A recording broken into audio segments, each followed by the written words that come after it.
So today, after weeks of having issues with our internet connection, with issues on our broadcast, not being able to link the studio and the tower site, and all of these troublesome issues that we were experiencing today, Tuesday, it's Wednesday.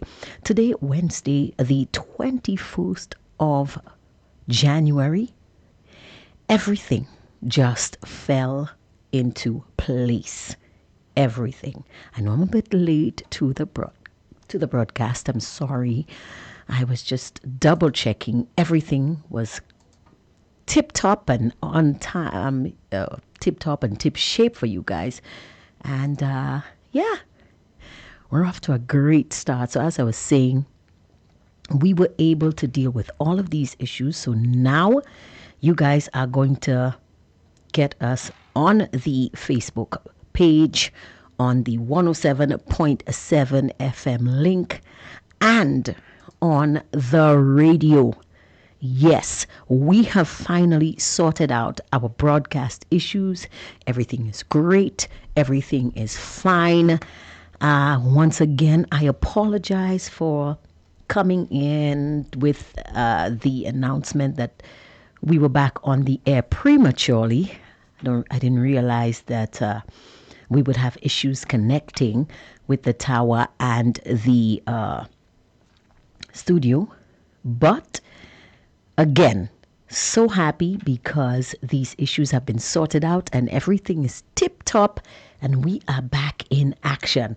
So I am extremely, extremely happy today. And I just want to say thank you to everyone who made it possible. So thank you to our in-house technicians. Thank you to the Digicel staff, those of them who frustrated me so deeply, and also those of them who actually helped. Thank you. But the biggest thank you goes out to our loyal listeners who stuck with us, who stood by us, who weathered the annoyance with us, and who still are, coming in to support the station and to support the broadcast. Thank you so much, guys. You guys are amazing. You guys are wonderful. And I really couldn't ask for a better audience. I wish there was, some sort of audience awards, because I know without a doubt that my audience would be the best audience ever.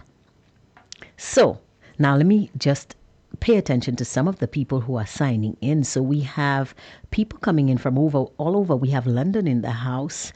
We have St. Croix in the house. Somebody saying great work. Thank you so much. Thank you. And I hope that we never have to, I hope that we never, ever, ever have to deal with these situations again. Somebody says, we were not annoyed with you. We were annoyed with Digicel. I was annoyed with Digicel as well. But thanks to our in-house technicians, like I said, and the Digicel staff who helped, those who didn't help, all of them worked together and yay, everything is back to normal.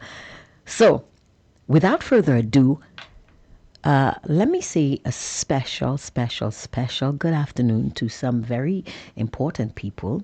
Mr. Charlie, good afternoon to you. I know that I've been neglecting you for the past couple of days. Thank you. Thank you to Pastor Garfield, Oliver, and Caribbean News. Is it Caribbean News Media? Yes, these always on the broadcast, always sharing our program, always there for us. And Quinn Victorine always shares the program as well. Miss Jean Francis, she never misses a broadcast. There's Mr. Ian Cauldron, always sharing the live. Thank you as well. Is it Val Shallery? Yeah, my special little friend. So thank you again, once again, to everyone. Everyone, this has been a harrowing experience, going back and forth, and I am so happy that it is finally over and I never have to pick up the phone and call Digicel ever again. I think that's what I'm really excited about. Okay, so today in St. Lucia, it's January, 21 days into the month. And already we're experiencing some difficulties. Well, let me not sugarcoat anything. Already we are experiencing issues with the crime rate. Maybe I didn't describe that properly. Let me try that again. Already we are experiencing an elevated crime rate. It's as if these criminals have decided that they're taking over the island, they're taking over the country. And somebody's saying, thank you for holding down the fort. Thank you for being here. So these criminals seem to be on a mission to take over our country. And there seems to be nothing anyone could do about it. Why do I say this? Because it is the 21st. Oh, good afternoon to you as well.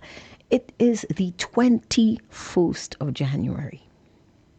And already we are seeing at least 5 murders for the month of January. 5 murders in 21 days in the beginning of a new year. Why? Now, we heard the police press conference and they said that, crime was down, certain crimes were down. And then you heard myself and Foster Chico, who, by the way, is a former inspector of police. And if there's anyone on the Fire FM team that knows about crime, it is former Inspector Chico. And he is saying that homicides, according to the police, may be down, but burglaries, rape, thefts, all of these are up. Now, I want to read an article to you. 2 articles, actually, because one of them gives a little background information and the other tells you a bit more about the same incident. So bear with me. Let me read this to you. So this article appeared in the news, and I one of my favorite news sites to quote because I think they're very credible. I think they tell it like it is. I think they're very quick to respond when things like this happen. Is the St. Lucia Daily Post. I'm familiar with the writers on that news page, and I like the way they do things. I think they're very credible, and so I like to quote them because I always feel I always get all the information. I know it's always credible, and I can count on whatever they report. Some of the news reporting in St. Lucia, they're a bit skewed, and I like objective reporting. And if I can't be out in the field myself, this to me is the next best site where I can get information that I can use to bring the issues to my audience. So it says here, this story was, of course, posted on January 19th, just a few days ago. And it says, police have cordoned off an area in Leclerc following reports of a fatal shooting there earlier today. That would be on the 19th. According to preliminary information, the victim is believed to be a security guard. His identity has not yet been released. The circumstances surrounding the killing remain unclear at this time as investigators work to piece together the events leading up to the incident. Law enforcement officials have secured the scene and are actively combing the area for clues as part of their investigation. No official details have yet been released regarding a suspect or motive. This incident brings the number of homicides recorded in St. Lucia so far for 2026 to 5. And then, of course, there was this incident, this story, which was posted later that same day when new information presented itself. And it reads, police have identified the victim of Monday's fatal shooting in Leclerc as 27-year-old Chrisan Biscom, a security guard who was on duty at the time of the incident.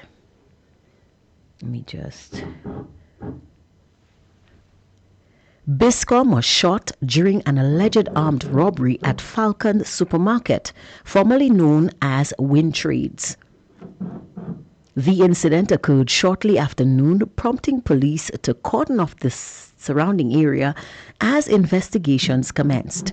According to an eyewitness who spoke with St. Lucia Daily Post on condition of an anonymity, at least 2 gunshots were heard before 4 men fled the scene in 2 separate directions. Another woman who works in the area said she had just returned from Castries and parked in the shed lot between the supermarket and the community center when the shooting occurred. This is of serious concern not just to me, but to residents and people who work and commute in Leclerc, she said. She noted that while the area had previously experienced criminal activity, including robberies, there had been a period of relative calm in recent months. They used to have robberies in the place, but none were like this where somebody was killed, she added. A resident who knew Biscom described him as a kind and very gentle individual, expressing hope that those responsible would be brought to justice. No arrests have been reported and further details have not yet been released. So you see what's happening. A young man, 27 years old, not out on the street doing things that he's not supposed to do, not getting himself involved in criminal activity, but a young man who was at work, doing his job, is dead. Now, I have yet to understand why it is that the Prime Minister and his cabinet of ministers insist on telling us that everything is fine, everything is okay, when we have to watch fellow citizens die like flies during everyday activities.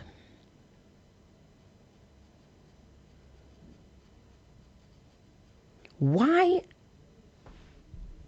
are innocent people being held hostage by criminals And you could say whatever you want. You could sugarcoat it how you want. This is my take on things.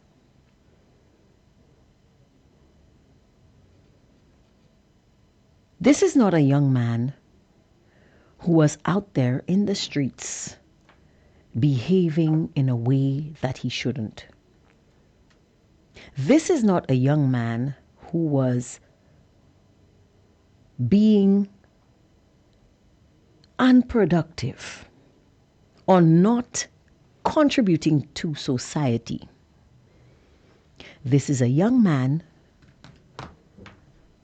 who was at work where he was supposed to be. And he got shot, lost his life, simply because somebody decided that the better option is to try to take somebody else's daily bread because they had none for themselves.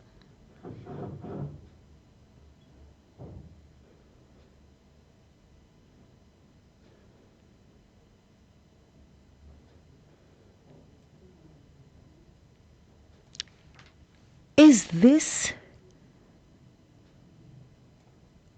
this the progress that these guys were talking about? Is this because they kept telling us the country is moving in the right direction. Is that what they meant?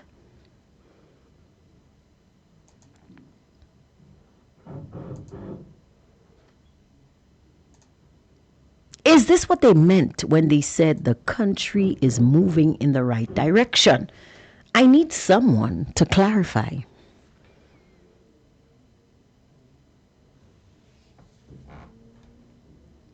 The country is moving in the right direction. I'm not the only one who heard the Prime Minister. Minister, by the way, let me remind you, Minister for National Security, Justice,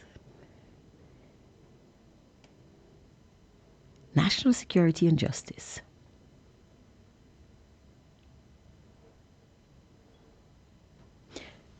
Is this why they want us not to speak on these matters?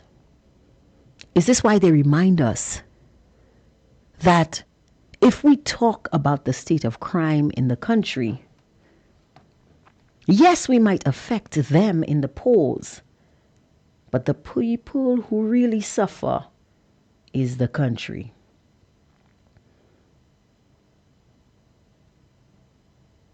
You've heard them say it. You've heard them talk about it. Is this why, when we sound the alarm for crime, that they say we are gloating?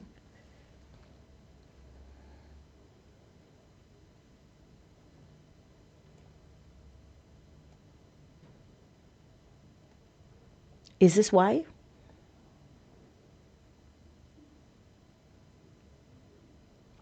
So, what must we do? Do we simply turn a blind eye to these developments and pretend that it's okay? Will that be when we stop gloating? Because if we talk about crime, we're gloating. If we ask questions about crime, we're gloating. Not just crime, any pertinent issue, anything that goes wrong in St. Lucia, whenever the public starts to ask questions, whenever we deem it necessary to hold our public officials responsible, not responsible, sorry, accountable, they say we are gloating. So when would we not be gloating? Is it when we deem to ignore these pertinent issues. And somebody's asking a question. It's a bit off topic, and I'm going to come back to it, but it is a very important question.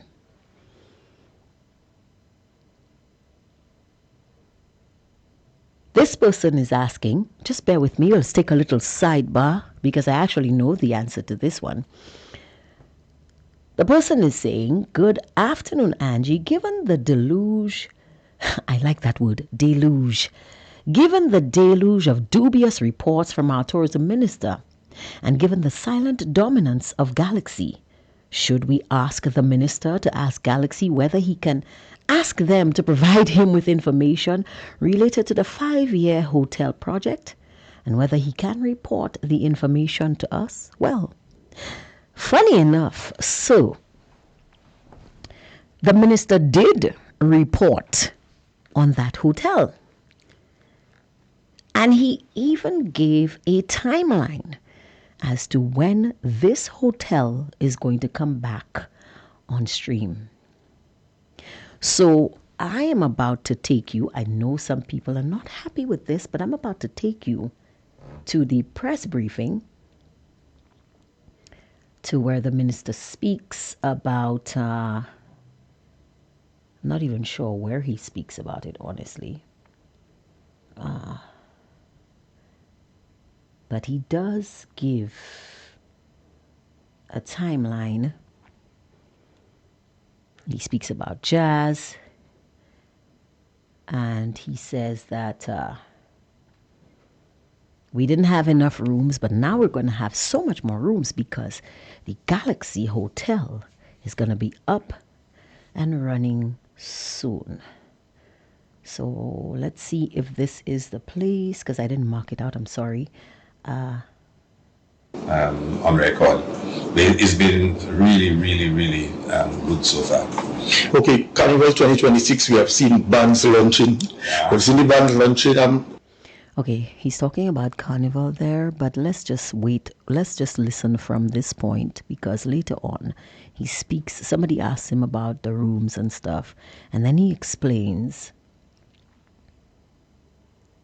that we're going to have more rooms, and he speaks about Galaxy. So just bear a little patience and let us listen to what the minister has to say, because talking about Carnival and all of these things, we need to get back into that, and then we'll get back into crime. But I'm just taking this sidebar to allow for the answer to this very pertinent question that I was going to address in yesterday's show, but then we took a different tone, which I feel was necessary, so I allowed it. But I really needed to discuss this, and I'm very grateful to the individual who asked this question, because I really, really needed to get into this Galaxy Hotel. So please, listeners, bear with me. Let us hear what the minister has to say about Galaxy. Are you expecting a bumper season this year? I haven't gotten the briefing yet for Carnival. We're actually preparing for the announcement of the jazz lineup this Thursday. As you know, jazz is first 2 weeks of May, and on Thursday there'll be the media launch, and I trust that all of you have been invited. And you will be there. No. Well, he probably says your media houses did not favor that you all should be there. But it's a media launch, and everyone is expected to be there on Thursday to hear the announcement of the lineup. So I'm not going to say much about the lineup, but I am personally looking forward to jazz this year.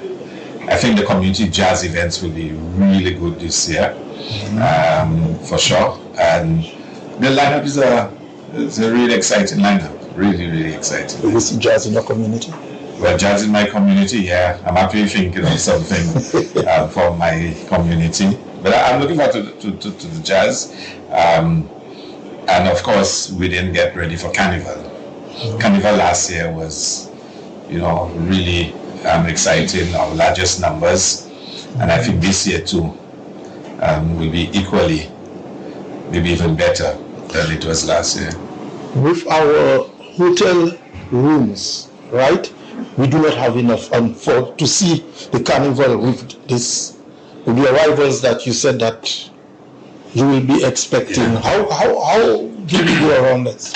You see, we're in a very interesting position now. A couple of years ago here, I was explaining to you, because of the number of hotels that we had that closed down in St. Lucia, we actually have less rooms than we had a few years ago. So even now, the free hotels on the Ridgeway Beach are all closed. So we've lost 500 rooms. So we actually operating with less hotel room stock than before.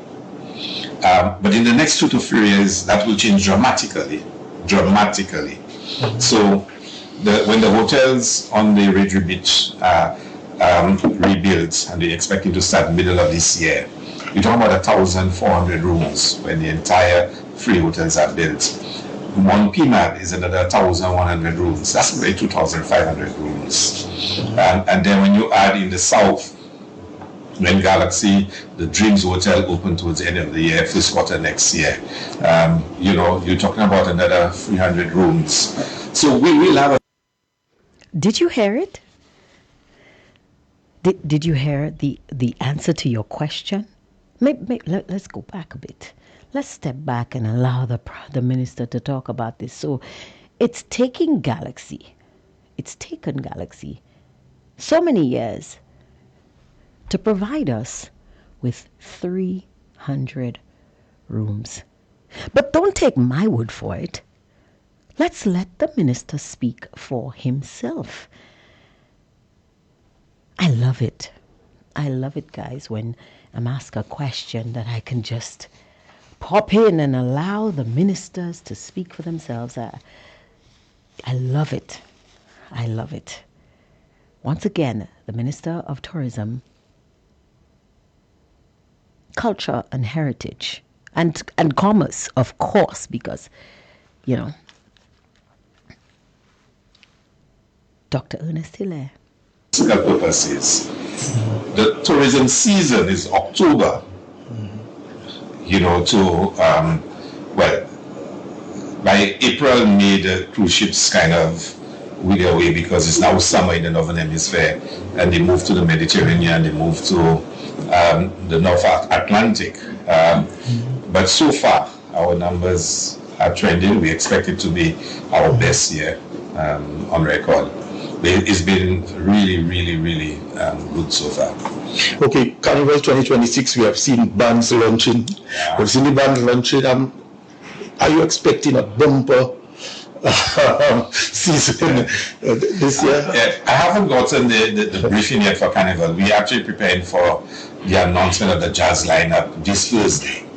As you know, jazz is first 2 weeks of May, and on Thursday there'll be the media launch, and I trust that all of you have been invited, and you will be there. No. But it probably says your media houses did not favor that you all should be there. But it's a media launch, and everyone's expected to be there on Thursday. So the announcement of the lineup.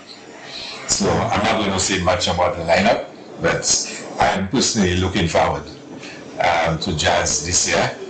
I think the community jazz events will be really good this year, for sure. And the lineup is a really exciting lineup. Really, really exciting. Will you see jazz in your community? Well, jazz in my community, yeah. I'm actually thinking of something for my community. But I'm looking forward to the jazz. And of course, we didn't get ready for Carnival. Carnival last year was, really exciting, our largest numbers.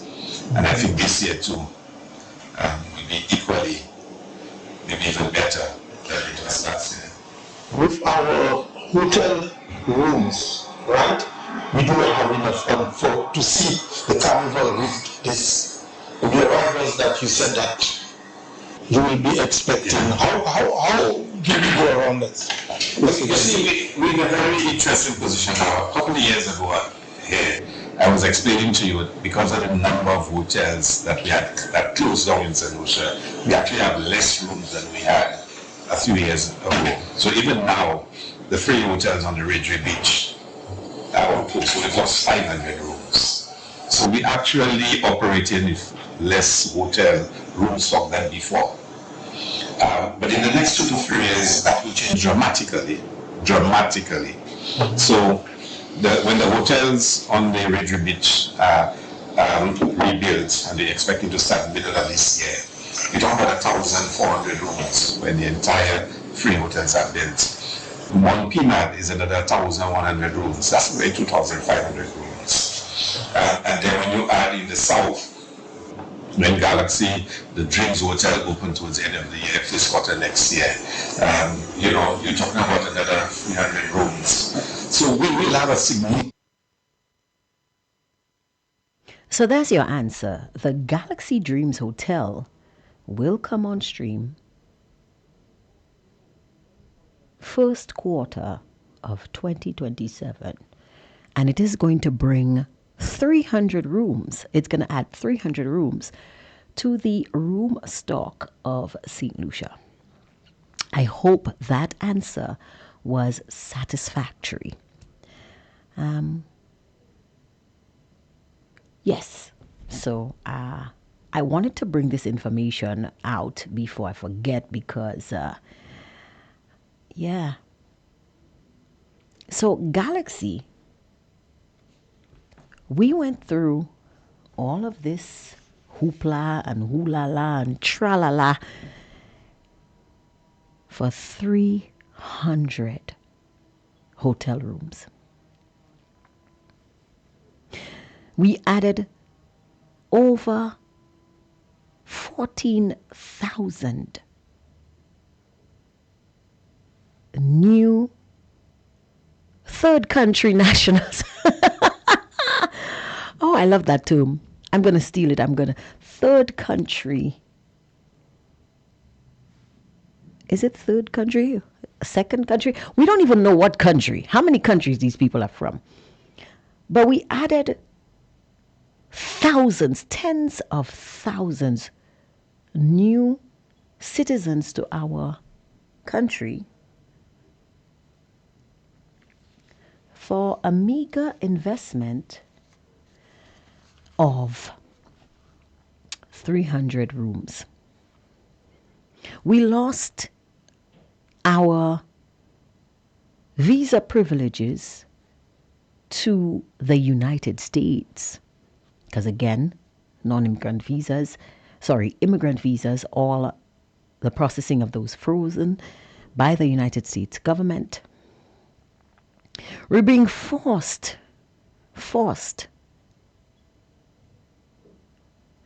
to accept third country nationals deported from the United States for a meager 300 rooms. Our visa-free privileges to the Schengen area and Europe, as well as the French overseas territories, under threat for a meager 300 rooms.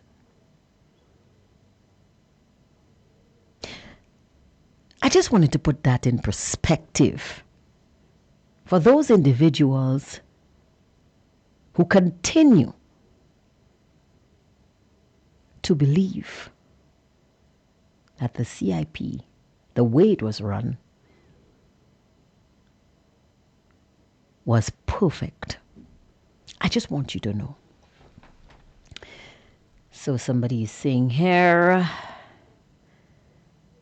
good afternoon, my sister Angie. How are you? Good afternoon to you as well. Somebody says, Angie, yeah, it's much better today.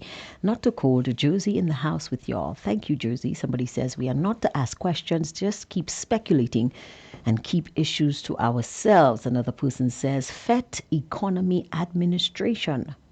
Another one says, fake ministers in parliament. The minister is lost. BS out of this con artist's mouth. Well. But this is the truth. When you put this in perspective, another one is saying, Dr. Hilaire, we are still waiting on you to table the outstanding CIP report in the House of Parliament. It appears, let's go on.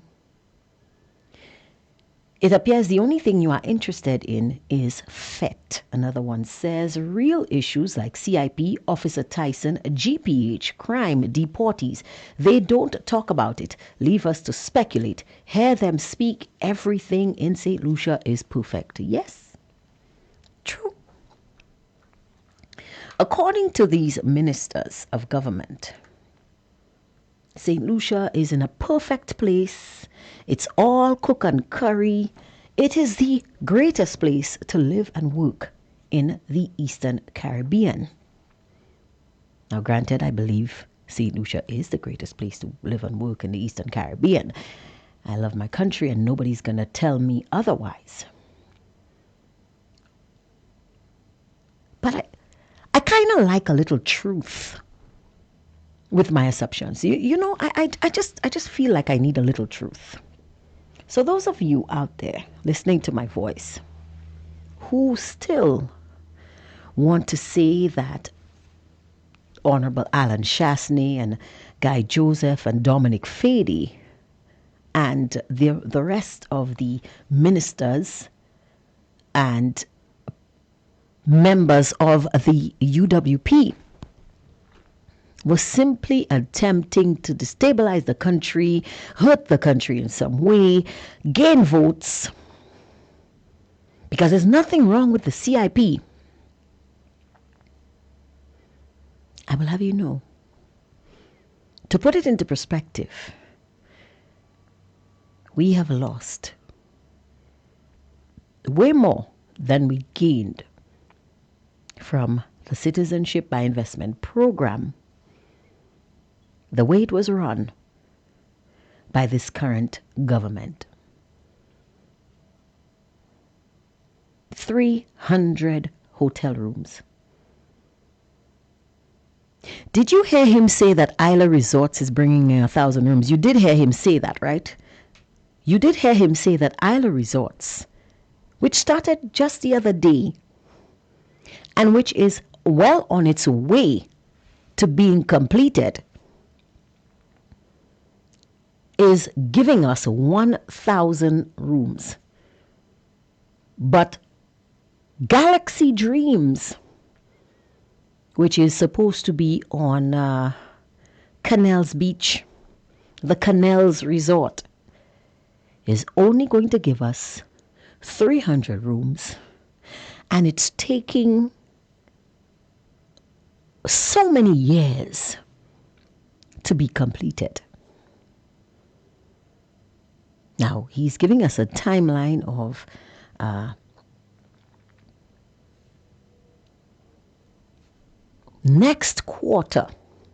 first quarter in 2027. And I, for one, I'm patiently waiting because I'm not rich. I'm not a tourist. Well, I will be, but I will be a tourist that day, because when that day comes, oh, how I will be in the number to go down to Canals and see what exactly we risked so much for. And I will be the first one to spend some time at the Galaxy Report. I think every single St. Lucian should spend at least one night at the Galaxy Resort, because this is what we lost our visa privileges to the United States for. This is why our Schengen visa is at stake. This is why we will be receiving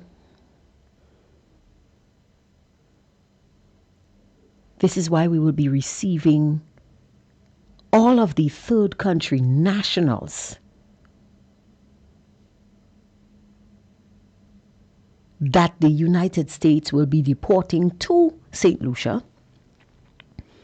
So every single one of us, and even those of you in the diaspora that can hear me, I want you to please, when you come home, when that hotel is opened, let's go spend a night there. Let's see what all the fuss was about. Please. Because I'm going to be the first one. I ain't missing this for nobody. If I can't get a visa to go to the United States, I'm going to Galaxy. It's their fault. If my Schengen visa privileges are under threat because of the CIP, I'm going to Galaxy. I can't go to Martinique, I'm going to Galaxy. And I want all of you to join me. Let's go see what all the fuss is about.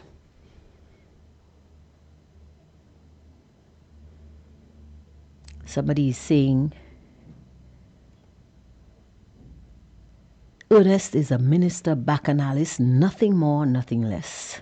Another one is saying, lady, be prepared. You have work to do for your country. Only going to replace Lisa, and that's a calling for service. Thank you so much.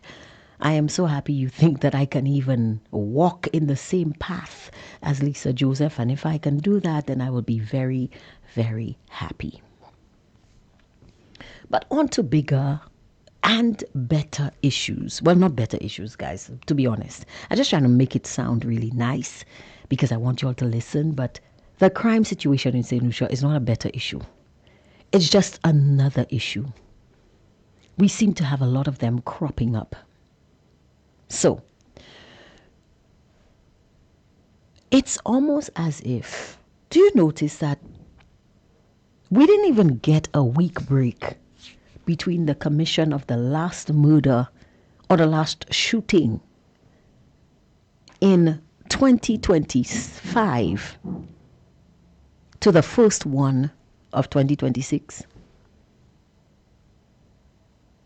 Somebody's saying every Lucian should get at least a weekend, all expenses paid for by this government. Yes, and I think we should rally for that. I think every St. Lucian, born St. Lucian, every local should be given a free pass to this hotel when it finally comes on stream. Now, guys, I just want to, I know there is a noise in the background right now because there is some construction being done in the adjacent office, and I hope it's not affecting the broadcast too much. But let's continue. So, as I was saying, did you notice that the last shooting, and although it was a police involved shooting, and it's not counted among the homicides, and then the police told us that the gentleman died of a multiplicity, I love this word, multiplicity of different medical complications or medical issues, and that the shooting had absolutely nothing to do with his untimely death. Somebody says, strength and courage goes out to you. Thank you so much. I love that. So, as I was saying, do you realize that on December 31st, there was a police-involved shooting, and while the police have said to us that the gentleman died not as a result of the shooting, but as a result of a multiplicity of other issues that he suffered with, medical issues, he died. And then a few days later, maybe 2 days later, we had the first murder of 2026. A young man was stabbed to death, I think. Yes, stabbed to death in Castries on the city streets. On city streets, people. Because of an altercation with an older person. What does our Prime Minister and Minister for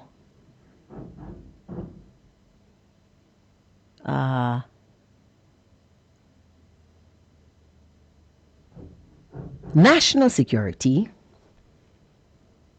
Justice, People Empower, no, let me, Prime Minister, Minister of Finance, National Security, Justice, People Empowerment, and Constituency Development. I am not making this up. I swear that is his title. He is a Prime Minister. He's the Minister of Finance, National Security, Justice, People Empowerment, and Constituency Development. Although that last one threw me for a loop. But again, I'm not a minister. I am simply a curious girl who likes to ask questions. Let's hear what he has to say on the matter. I take you to the Prime Minister. Everybody, thank you very much for following us on infrastructure for the last couple of weeks as we first saw the Prime Minister. I'd also like to extend on behalf of the OPM our sincere thanks to the administrative staff as well as the general staff of infrastructure for accommodating cabinet as well as the press briefings in that area in the last couple of weeks. Before we go into anything else, I'd like to introduce you to the Prime Minister of St. Lucia, the Honorable Philip J. Pierre. He first has a statement, and then you can ask your questions afterwards. Thank you very much, Curry. Good morning, members of the press. Trust you had a good weekend. I just want to make a short statement on road safety and driver responsibility. I speak to you today with a heavy heart, following reports of a fatal road accident last night in Gifford. While the full circumstances are still being confirmed, my thoughts and condolences are with the family, friends, and community grieving this sudden and painful loss. Tragically, this incident is yet another reminder of the devastating consequences of unsafe behavior on our roads. Over the past several years, St. Lucia has experienced a deeply concerning pattern of frequent road accidents and avoidable fatalities. Hundreds of collisions have been recorded, many resulting in serious injuries and loss of life. Behind every statistic, behind every accident, there is a grieving family, a shattered future, and a community left asking why. While young drivers are particularly vulnerable, often due to inexperience and poor judgment, this issue affects all road users. No age group, profession, or community is exempt. Speeding, distracted driving, reckless overtaking, driving under the influence, and a general disregard for traffic laws continue to place lives at risk every single day. Let me make it absolutely clear. Most road deaths are preventable. Most road deaths are preventable. No appointment, no destination, and no moment of impatience is worth a human life. We must stop as a country making excuses for recklessness. We must stop making excuses for recklessness and behavior that can be avoided. The government of St. Lucia has been actively engaged in addressing this crisis for our national road safety campaign, strengthen traffic enforcement, and targeted improvements to our road infrastructure. These efforts are important and necessary. However, no campaign, no law, and no police presence can succeed without a fundamental change in personal behavior. Road safety begins with individual responsibility. Our drivers, some of them, drive too fast. our drivers drive too fast and sometimes too reckless. I therefore call on every solution driver, motorcyclists, pedestrians, cyclists, and passengers to obey the traffic laws, respect speed limits, avoid alcohol and distractions when driving, ensure vehicles are roadworthy, and exercise patience and courtesy on our roads. These are not optional choices, they are obligations we owe to each other. This is not merely a traffic issue, it's a public health issue. Some time ago, last year, I made the point of what it costs a road accident, what it costs in terms of our health care, what it costs in terms of the opportunity costs that we lose because we have to expend so many resources to treat people who have accidents, avoid about accidents, and we make excuses and blame everyone except ourselves. This is not merely a traffic issue, it's a public health concern, a national development issue, and a moral responsibility. Every life lost on our roads is one too many. Every serious injury places an unnecessary burden on families, communities, and our healthcare system. Let us stop making excuses.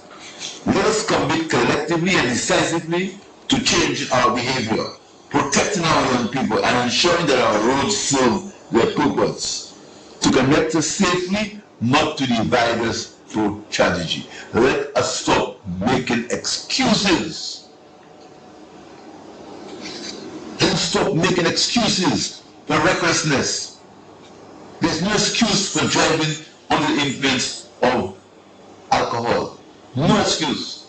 There's no excuse for driving at 60, 70 miles an hour on roads that were built to 30 miles per hour. No, absolutely no excuse. The police will be instructed to take measures to help reduce legal efforts, to help reduce the carnage and recklessness on the roads of our country. These are lives. These are lives. These are people, children, kids who get injured, their futures. And not in the future now, not in the future of them, but the future of their relatives. Anytime we are behind a steering wheel, we have the lives in our hands. People who drive people from work, home, etc., they have lives. Now they have 14 lives in their hands. That's a serious responsibility. A vehicle can be a weapon.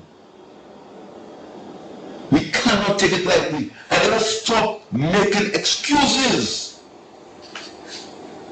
There's no reason, no lighting on roads, although that's very necessary, no marking of roads can cause somebody to drive at 60 miles per hour on a road that is meant for 30 miles per hour. We can find excuses for everything. We can blame governments for everything. But what about ourselves? What about our personal responsibility? And when we get in a vehicle, we understand that we have our lives and people's lives. It's a very serious situation. And this morning I'm saddened because too many young men lost his life. Last week, children got injured. And when they come to the healthcare system, it removes resources that we can use to deal with healthcare, and we have to spend it on when it could be avoided. And let us stop making excuses. Thank you, gentlemen. Questions? I have a few questions. I agreed with totally everything the Prime Minister said up until the part where he spoke about their futures and their families' futures. What exactly was he trying to convey at that point? Secondly, is it just me, or does the Prime Minister sound angry, as if he is grieving some personal loss? Because this press briefing was done on Monday, and there was an accident on Sunday of a young man killed in a head-on collision near the Marina base in Vieux Fort. But there were other fatal accidents before that. Earlier that week, still in Vieux Fort, a young lady from the Deriso community was killed in a fatal road accident. I don't remember the Prime Minister expressing such outrage, do you?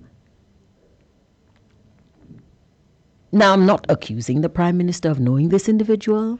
I'm not accusing him of being affiliated with this individual at all. I'm simply questioning the emotion in his voice. Because I was just speaking about crime and killings, and he, at the time, didn't express any sort of outrage about those young lives that were lost. I believe the first person killed for 2026 was a young man. So, where was all of this outrage, Mr. Prime Minister? I mean, I'm not saying that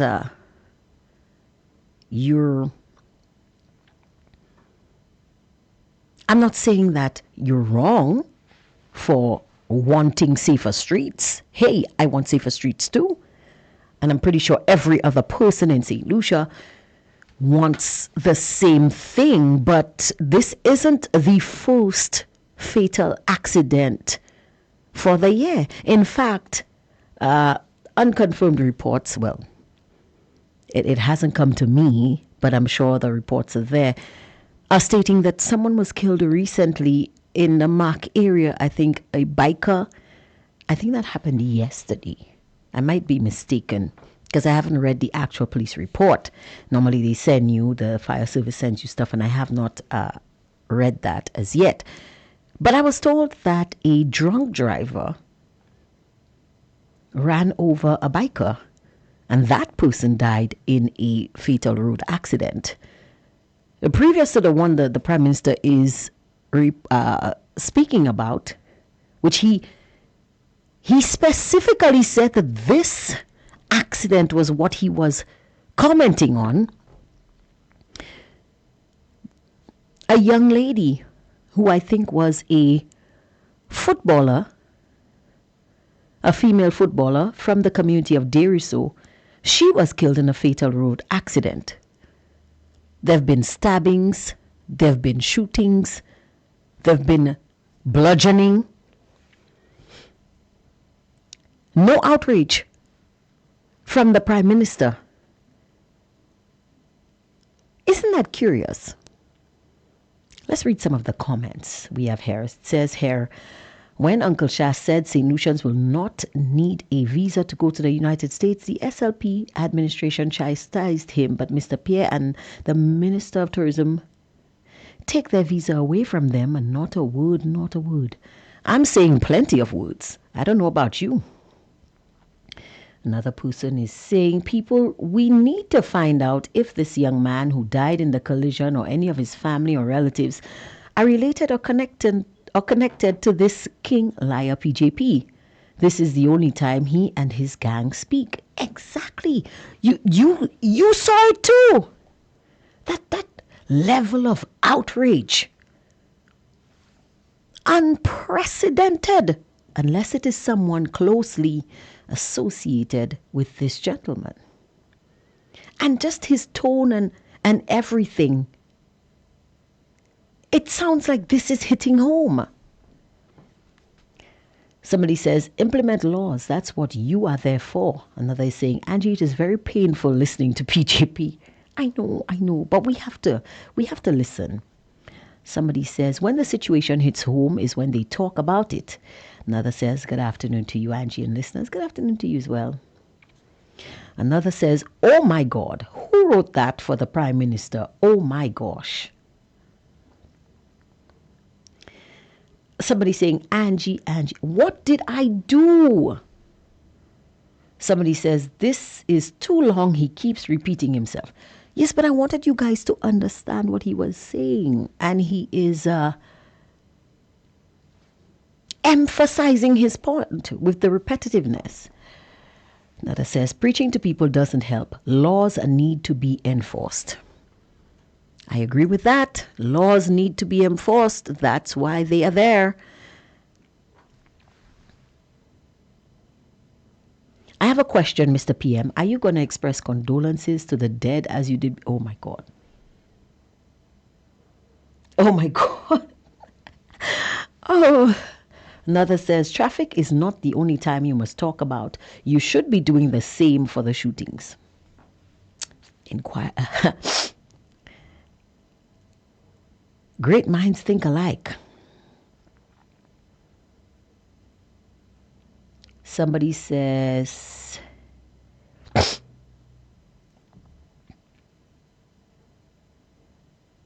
Angie, you forgot last year when we had all these shootings, he said nothing.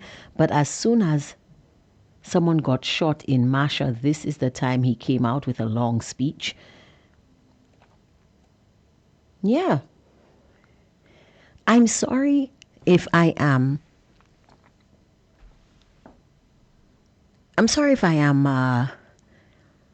misunderstanding the situation, or if I am simply insensitive to the Prime Minister's plight, or if that's the way I sound. I'm sorry. That is not the intention. And I'm not condoning carnage on the nation's streets either, because that's how the Prime Minister described it. But it seems to me, to my untrained ear, that Prime Minister Philip J. Pierre only comes out to speak when he is acquainted in some way with the victim or their family. And in the other instances where he probably doesn't know the individuals affected, he probably isn't privy to, I can't say he's not privy to what transpired, because he does get, or he is supposed to be getting, a briefing on every single event that happens. The police are supposed to brief him on the state of crime. The fire chief is supposed to brief him on road fatalities. So, because he is the Minister of National Security and Justice. But I don't know, guys. Maybe I am misjudging the Prime Minister, but I feel like the Prime Minister reserves his outrage for when it hits close to home. Now, again, I'm sorry. That may not be the case. I may be simply speculating, but he did say that he would leave us to speculate. And you do know that in the absence of information, speculation is rife. But I have not seen this same level of outrage that he just expressed over one single road accident. I did not see this same level of outrage for the 5 murders that we have had in the past 21 days. Now, I'm curious to know or to hear the questions that the Prime Minister is receiving from the media fraternity. Now, there's a particular reason I want to hear those questions, because when you look at this press briefing, of course, there are comments, and somebody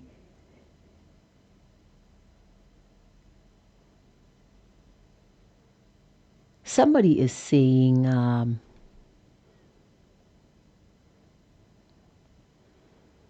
is this a UWP press conference? So I want to know why the person believes that this is a UWP press conference. Oh, we have a caller on the WhatsApp line right off the bat. Good afternoon to you, caller. You are on the air. Hi, MG. Good day. How are you doing? Hello, Foster Chico is in the house. How you doing, sir? I'm good. And you? I'm great. Today is a good day. Did I tell you that all our services, all our broadcast services are up and running, and we're in tip-top shape? Oh, okay. So we're back on yeah, radio. I'm hearing you very clear. I'm hearing you much clearer now. Yes. Great. So what's on your mind today, MG, Foster? I called about two things in particular. First one, let me go to the Galaxy Hotel. Oh, you did hear when it will be opening, right? Did you hear that part? Give me the date again. I heard it's this year, but this year month? No. The first quarter of next year, Foster. I can. The first quarter of next year. First quarter next year. That hotel have had, how many quarters that hotel have had? About 1,000 quarters. I don't know, Foster. I don't know. I'm not the minister. This hotel started in about 2017, you know, Angie. Yes. And most of the Grayson that hotel got was under SLP. Yes. And as far as I know, they have only given us back $400 for $400,000 for one finger of OKU. Yes. A finger that will yet. They have had about, yes. Well, that finger is a big finger. I hope that finger deals with Onesile properly when the time is right. I'm just hoping that it's not a middle finger, honestly. I think it's a middle finger. Foster, leave me alone. Make your contribution. This is not full disclosure. Those guys, somebody should have asked Onesile when last he went to see the Galaxy Resort. Because those guys are already lying. Now, Angie, because you're the only serious talk show on at the moment, I hope Onesile or Philippe Pierre or one of the associates pass on that message to them from what I'm going to say. The same way Philippe Pierre doesn't know where BMAX is now, Onesile will forget where Galaxy is. I will be sure to remind him. Don't worry. It's at Canals. I will be sure to remind him. Those guys must stop lying to the people, you know. But anyway, Kodishe Gomunla, you be fit. Because those guys should not be in power. But the people are sheep, so the people vote Onesile again. Or did they? But my last outing at my last visit to the Colonel's Resort was on the same day that they buried Tyson, that day funeral for Tyson. And I believe that would have been, help me, Armanji, if the election was in December, that would have been either October or early November. I think it was October. Okay, October. Colonel's, what I saw in October of 2025 was no different to what I saw in January of 2025. You hear me? So if honestly know where Colonel's is, because those guys are just lying to the people. And let me speak direct to honestly. Honestly, you must stop lying, you know. I want you to take an SLG. Let somebody drive you down to Colonel's this afternoon. If you leave now, you're going to get there before dark and come back to Castro's before dark. And stop telling lies to the people. That Colonel's Hotel will not open 2027, will not open 2028, will not open 2029, not 40 or 41. Foster, you're really putting a damper on my plans to go and see why we've lost our visa privileges, you know. Because I fully intend, if I cannot get a visa to go to the States, and if I cannot get a visa to go to the Schengen area, or well, if I cannot travel visa free to the Schengen area, I fully intend to spend some time at that hotel. Because as far as I'm concerned, this is the trade-off. So you making that statement it's very hurtful, Foster. Andre, let me tell you something. Let me tell you something. I visited that hotel in January of 2025, and Peter Chico was with me. We spent 3 hours there. There is nothing going on there that you can talk about. Nothing whatsoever. At the time, I saw about 4 Chinese guys. Those guys were not even walking. Those guys were just there, loitering the place. After that, I'm told Reno bring another group there. And hardly any work is taking place there. As a matter of fact, once we were there in January, a certain company struck, and workers came to the site, and I saw with my 2 big eyes, I saw them loading steel and equipment from the site of Galaxy and leaving with it. And I'm told that's a regular situation. So I'm asking, if Galaxy is a private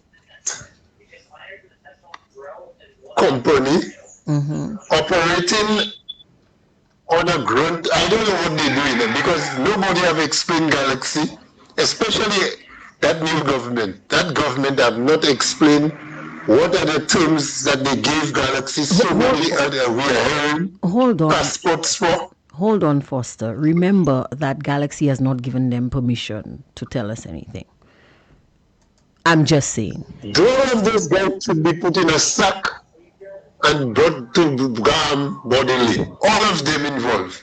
The ministers who sign anything with contract with Galaxy, and all the Chinese that are down there, put all of them in a bag and bring them inside the middle of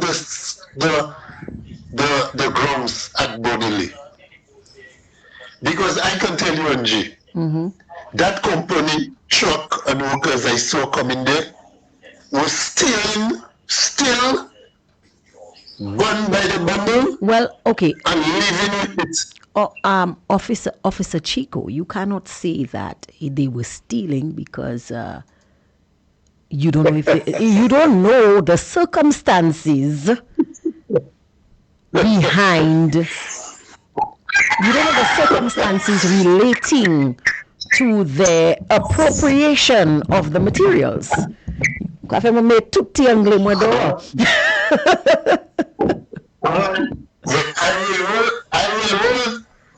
that more for Monday. Yeah. I will roll that bomb for Monday. I will drop that bomb on email. Now I'm still speaking to email. You and Pierre. I will roll that bomb for you on Monday. You're two jokers. I'm coming for you on Monday. Now let me move to my second point before let me release your program for other callers. My second point, Angie, is was it Monday? Was you on the show that we got information of the shooting at? Yes. The former Wintrades. Yes. Area. It was Monday. Now that's a store that I visit, a shop that I visit very often, and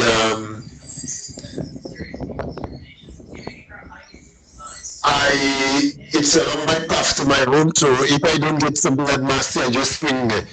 Right.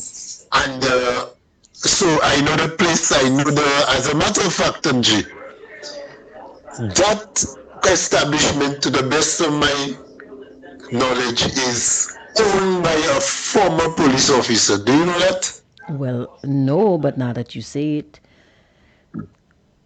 But I was not aware of that, no. Alright, it is. But let me tell you, that's not a place I'm always in there. And I can recall I telling you that the last time I visited there, it was not long before, it was probably the first year Friday last week. And I saw a particular security guard there. Now I was kind of hoping that my area, although it's unfortunate, anybody will get killed there. But I was hoping it wouldn't be that guy. But since I heard you say the age of the person, I know it's not him. But let me tell you something. According to the reports, if 4 guys would come in there to rob that establishment, Angie, we have to be very, very concerned about, and I'm sure it's 4 young guys. I'm sure those guys are not past 50. Up to today, this morning, I was speaking to an officer at another establishment who does the security, moonlighting security jobs, in a similar establishment. And I was telling that person, boy, you'll have to be careful, because as you see the New Year's start there, it looks like statistics are coming, and we don't know where they're coming from. So do not be a statistic. Just this morning I was telling a friend that try your best not to be a statistic. I know some officers take a lot of risk when they're taking jobs that 2 people supposed to do. And they're doing it alone. Like moving cash by themselves. Because if it's $200, if I take Angie to come with me, I have to give Angie $100. $100 will not buy you enough Panadol. Or when you get shot, it's not Panadol you'll be needing anyway. Let me tell you, you'll be needing a host of other things. But it's a serious thing, and I told them, be wary, be careful, that there are people out there who know you're out there, and they know that you may be carrying a firearm.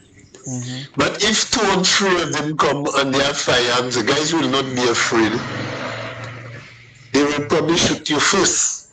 Because you're the one who poses a threat. You have the firearm, so Yes. So, Angie, you see, as I'm in my way I am there now, I don't figure no security shop to company, no supermarket owner can pay me enough to stand at the supermarket for them for an hour. wow. Now, people might say, I think I am all that. Well, my life is all that I have. That's true. I ain't getting shot for looking at no corner peas for $100. But they have more than just I rather sit in peas. my balcony. But what I about rather sit in my balcony with blue bubbles. the chicken, Foster? You're not going to get shot for the peas, but what about the chicken? Everybody like chicken. The chicken will take care of themselves.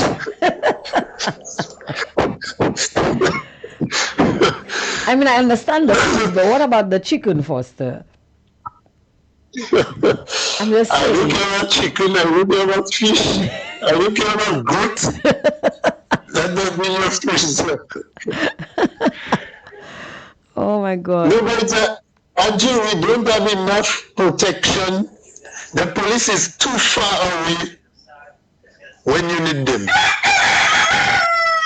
Even though they're outside your door, they're still too far.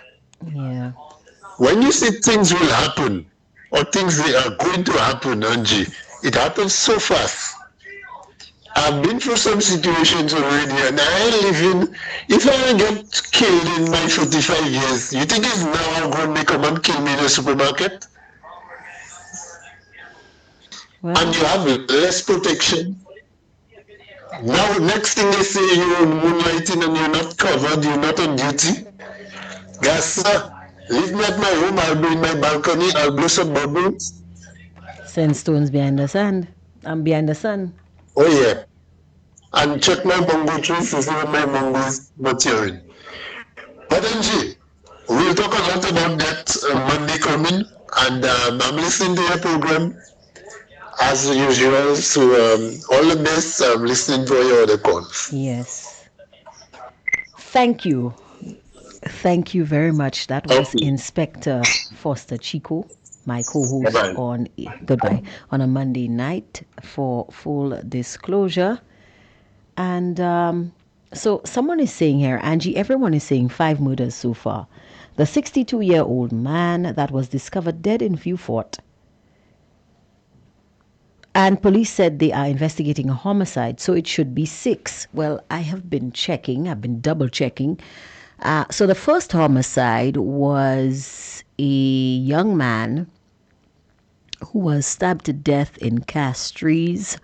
That occurred on January 3rd. The second was the 62-year-old man that was found in Beanfield Vieux Fort that you referred to.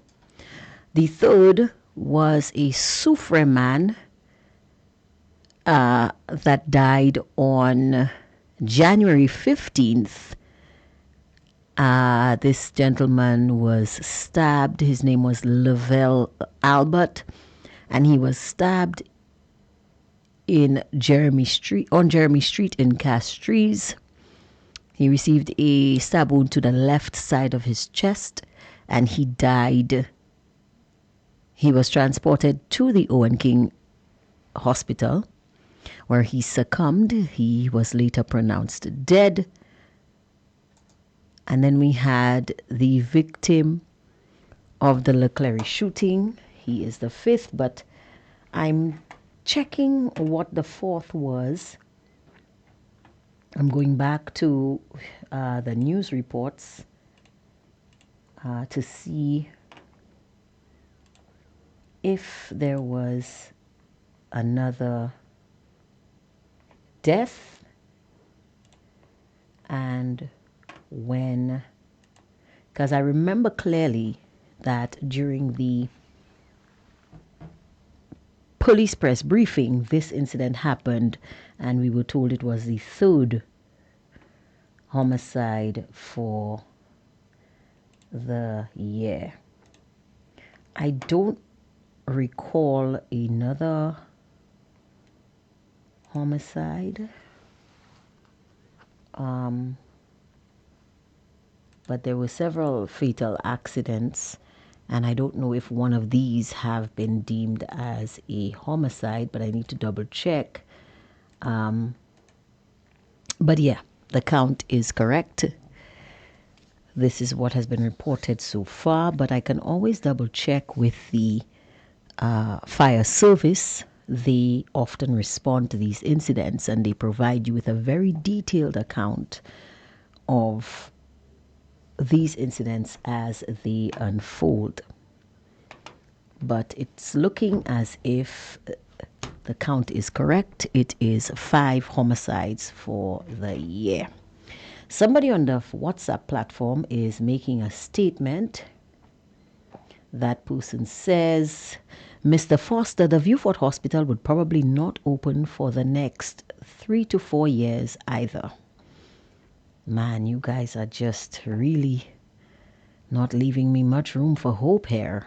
But I cannot blame you, because based on the experiences that we've had with this government, I cannot blame you. Oh, right. Somebody is reminding me there was a shooting in Maho. Thank you very much for that. There was a shooting in Maho where a man was killed. And that is, so the count is correct. We have 5 homicides for the year 2026. Okay, so another person is asking, Angie, what's wrong with Tim? I don't think anything is wrong with Tim. I met him recently, and he seemed okay, although he was quite shaken by the death of Lisa Joseph. All of us were quite shaken. If you were listening to the news on Fire FM that day, for the first time in a long time, I could not keep my emotions out of my voice. I really don't want to speak about this incident because it's still so, By the way, for those of you who want to attend, Lisa's funeral will be on February 5th at 10 a.m. at the La Clery Church. I think her family would appreciate well-wishers joining them to mourn the loss of such a phenomenal individual. Newspin was supposed to resume on Monday, but there was a message put out that the station was experiencing some technical difficulties based on my recent experience with Digicel. I don't want to say that Digicel was involved, but I wouldn't be surprised that it was some telecommunications company that's just anyway. But I really, honestly, I can only speculate on why Newspin has not resumed. Somebody is saying Tyson was buried on the 10th of September. So, Chico, 10th of September. Another person is saying, caller and host, I think 2 things about that finger. 1, you guys are probably right about the middle finger. Chico, you are a bad influence on you are a very bad influence. Secondly, it may be a big toe. Oh my God. It may be a big toe that we are going to get to put on that hand. This is not funny. Disregard the laughter. This is not funny. We need a 5th finger, okay? Another one says, Foster, you know very well the people didn't vote Ernest and the Labour Party back into power. Another person says, you are so right, Chico. Somebody says, is Foster living on a farm? Officer Chico, have you left the police force to become a farmer? Somebody says, Chico, hold that rooster. It is too noisy. Now, I disagree with you. If the rooster thinks that we are making sense and wants to join in the applause, I'm kidding. Somebody says, what about Monday, Chico? And another person saying, the one from Mikud on Saturday. Okay, another one says, Mr. Chico, can you help me with why it is taking so long to get a report from the police? If you are speaking about a traffic incident report, then let me tell you, we discussed that at length on Monday on Full Disclosure, and Chico gave some pertinent advice to the what's his name, Commissioner of Police. Let's hope he took that advice. Finally, didn't they have one in Dennery? Not that I know of, but I can always double check to find out where these incidents took place. Person on the WhatsApp platform is saying, Angie, good afternoon, Angie. We need to keep count of the homicides for 2026. The authorities are lying about the murder rate numbers for 2025. Somebody sending me a article,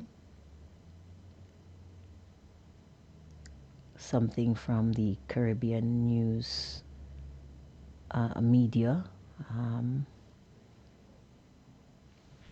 Don't know what exactly it is, but let's hear from Pastor Garfield. He always has something interesting to say. So, Pastor Garfield, all over everyone.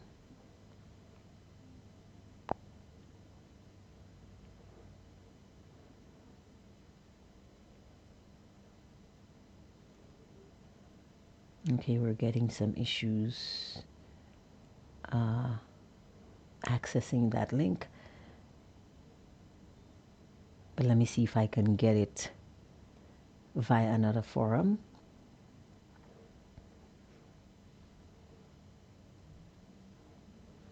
But it's listeners, it's really not feasible sending me these links on the Facebook platform because more often than not, I am unable to access these links because of the way our system is designed.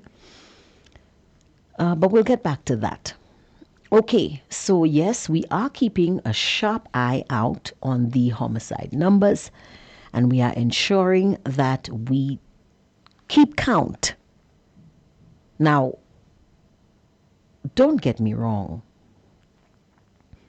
Every homicide is unnecessary. I know sometimes that people can act out of emotion,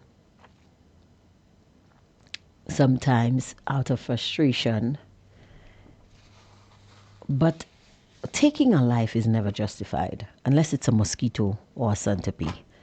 These you can kill at will if you want, but another human life, that is not, no.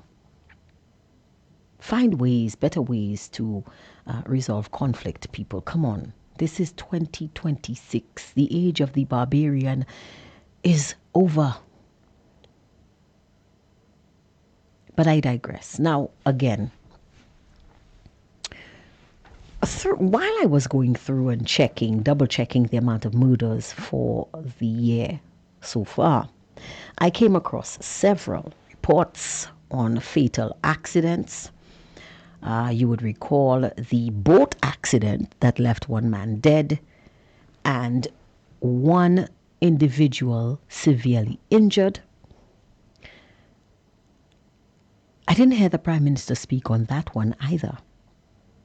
But there must be something quite specific or very special about this individual to make the Prime Minister come out in such full force about that road accident.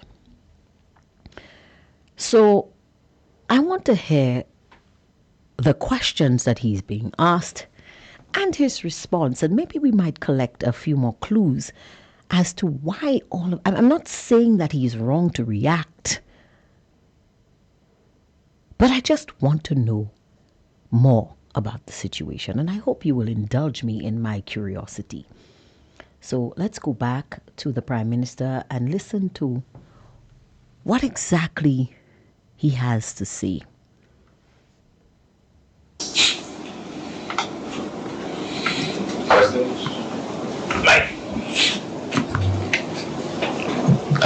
Good morning.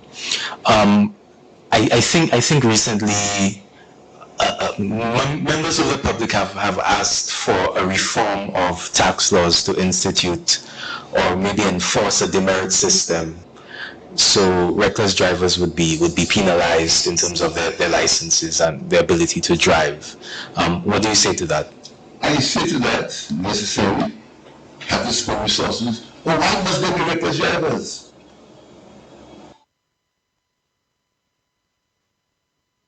Something that we're looking into, it, and that the government will have, these things.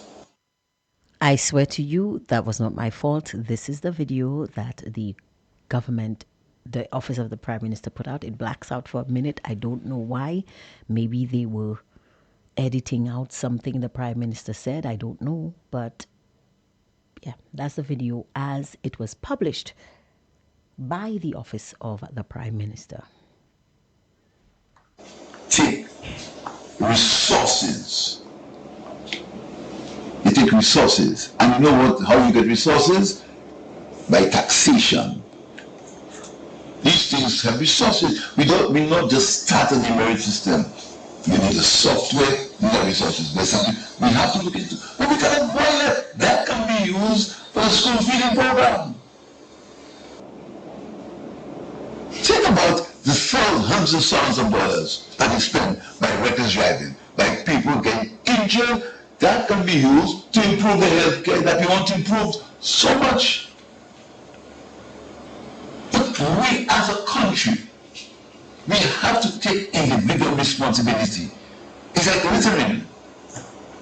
The resources that we spend in littering, and we want everything, but we complain about taxes. All of a sudden, we should still want the lowest tax places in the region. We complain about taxes. It's like, I don't want to change the topic on you, but rain harvesting, water harvesting. Look at the rain that fell over the weekend. But we have droughts. We have a drought now. Think about it. Somebody showed me something that I want to share with you. It's a pity I don't have the picture to show you. Somebody showed it to me, and I think I'll probably give Monty and my people the picture to show you. A water tank is piping Wasco's water. Okay? Then the tank. Next to it, less than 2 feet away from it, there is a guttering with a dump pipe chopping water in the ground. I want to show a picture for anyone to see. Less than 2 feet, there's a dump pipe dropping rain into the ground. And there's a Wasco tank 2 feet there with, not Wasco tank, a tank with Wasco water.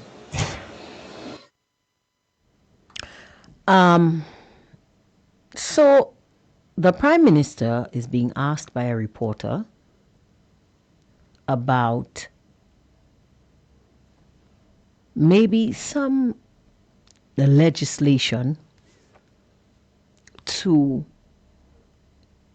enforce a demerit system in an effort to curb reckless driving. And he's he's comparing that to a tank that is collecting water from Wasco and a guttering dropping water into the ground.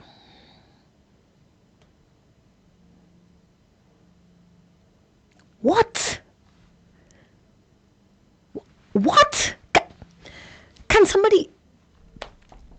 I mean, I've heard of comparing apples and oranges.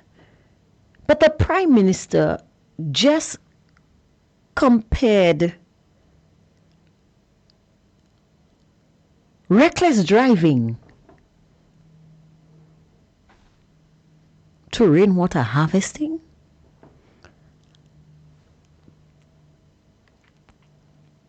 Now I see you guys laughing on the live. I really...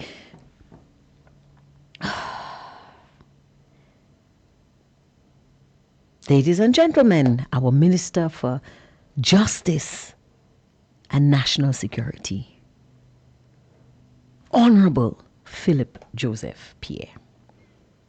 Because I can't. I just cannot. I just cannot.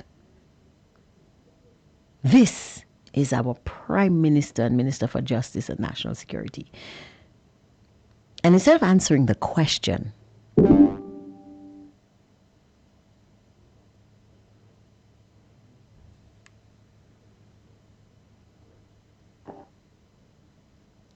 the Prime Minister is deflecting.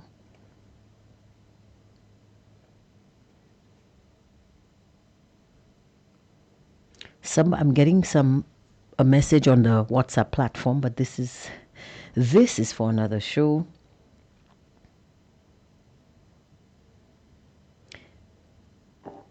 We will come back to this very important message that I'm being given here on the WhatsApp platform, but let's deal with this. You came out incensed about reckless driving. The resources that could be used in other ways to improve our healthcare system, to improve our school feeding programs and other essential services. And this reporter is following up on what you said, because you seem genuinely outraged by what you call the carnage on our streets. Your words, not the reporter's words, not our words, not my words, your words. Carnage on the nation's streets. And this reporter is asking a pertinent question. Why not implement a demerit system which will penalize reckless drivers in a way that will make them think twice when they get behind the wheel? Hit them in the pocket where it hurts the most, especially in this current economic crisis. And you're saying, you're agreeing? You're saying, well, you're not agreeing exactly, but you're saying, well, we cannot just do that. These things take resources and we have to find the resources.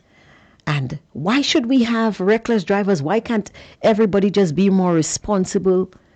It's just like rainwater harvesting. Yes, exactly, Mr. Prime Minister. Exactly. Reckless driving is so like rainwater harvesting,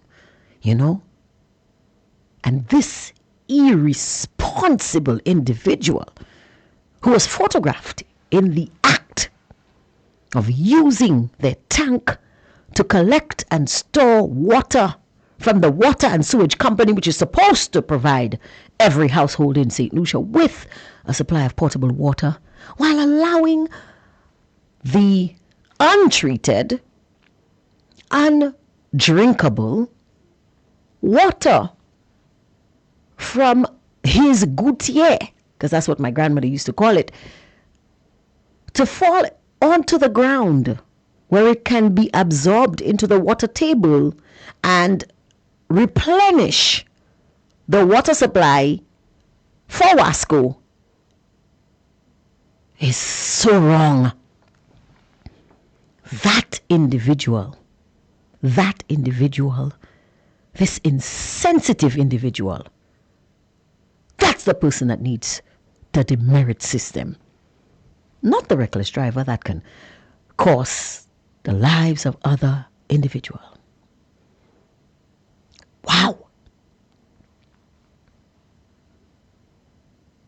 What did he say about being a mystery? Anyway, let's turn our attention to the Facebook platform.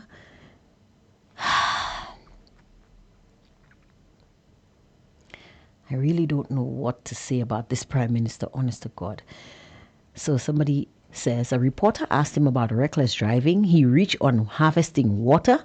That man has a big problem. I'm inclined to agree. Another person says, well, he has been called Philip Joker. Another person says, same old PJB water comparison. Another one says, may need a serious checkup. He lose his head already. Somebody says, mad people. Another one says, well, look it, take it, point. The man changed the topic in seconds and appears to be vexed.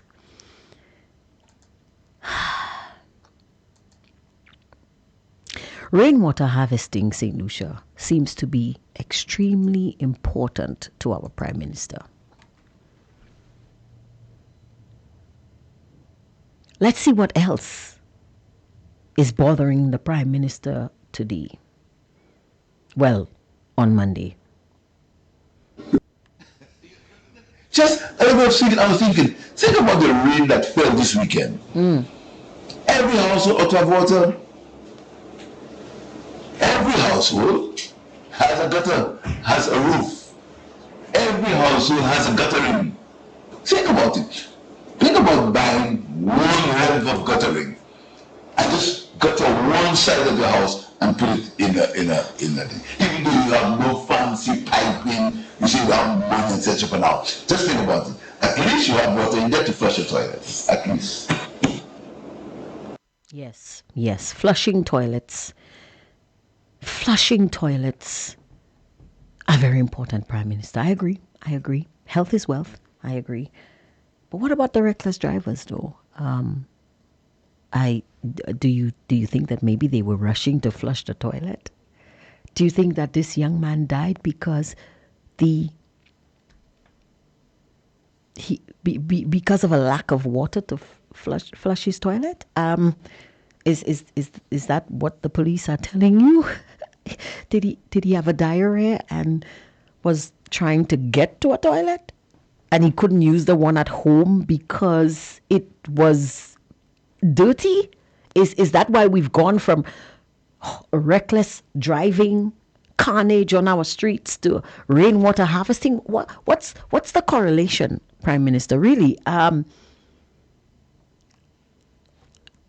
so lost, St. Lucia. I don't even know what to say. Maybe if we listen more, we might understand. Let's just listen some more.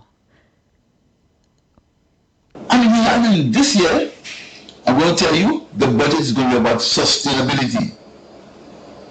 The budget is going to be about how we use the resources that we have to make St. Lucia the best place to live and work. That's what the budget is going to be about. Sustainability. How by our own individual actions, how we save money by not littering. If you go into the waterways in this country, everything that's there is a money fluid. And this is what we're going to be talking about this year in this budget. Sustainability. How? Yeah, question. How did we get from fatal traffic accidents to littering? You guys are hearing this too, right? I mean, I'm not just the only one hearing the Prime Minister at this point. I just want to be sure, because I don't want to believe that my mind may be playing tricks on me and maybe I'm the one who needs to get a checkup. You guys are definitely hearing this, that the Prime Minister was asked a question about a tax demerit system for reckless drivers, and he is talking about littering, sustainability, rainwater harvesting.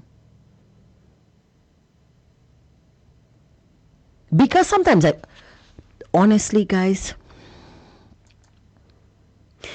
sometimes I believe that I'm the one with the problem. Sometimes I think that I've totally lost it.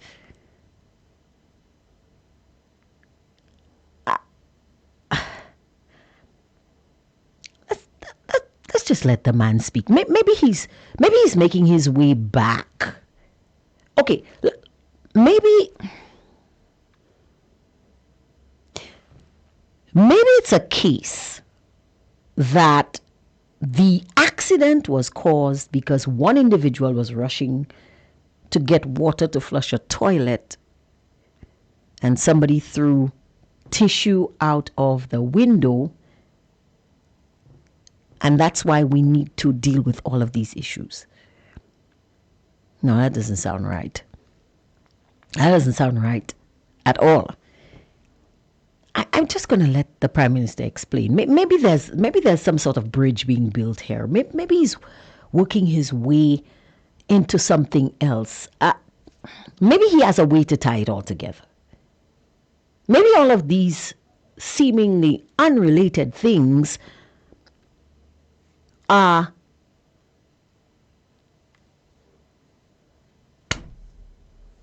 strands of hair in the same ponytail. I don't know. But let's just let him speak. Let's see where he's going with this.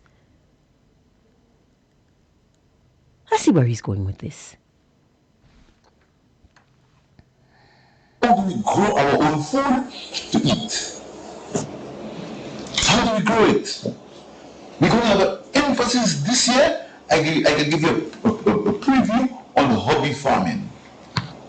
I'm instructing the Minister of Agriculture to move into the varieties of crops that we can grow in the CDC. This is possible. And that's where we're going this year. This year, we are sustainability, and I want everybody to help us. Elections are over. We've won and we've won well. So let's get the country together. I'm calling even the opposition, help us. Sustainability. How do we make our country use the resources that we have so that we can make St. Lucia the best place to live and work? I'm sorry, what?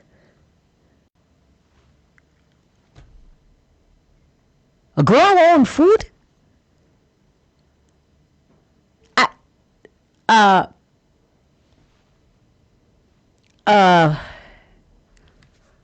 Give me a minute here, guys. I'll think of something. Okay, I got it. So. No, I haven't. No, no. Wait.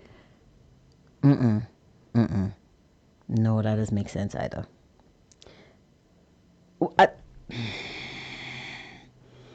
I'll just check the Facebook platform and see what the listeners have to say, because I need some time. My brain needs to jumpstart after that one. Somebody is saying here, I wonder if PJP does actually know what he read before saying those words that come out of his mouth. Another one says, we going way back into time. Next, he will tell us to start digging pit toilets. Another one says, yes, I heard him loud and clear. Another individual is saying he has a picture.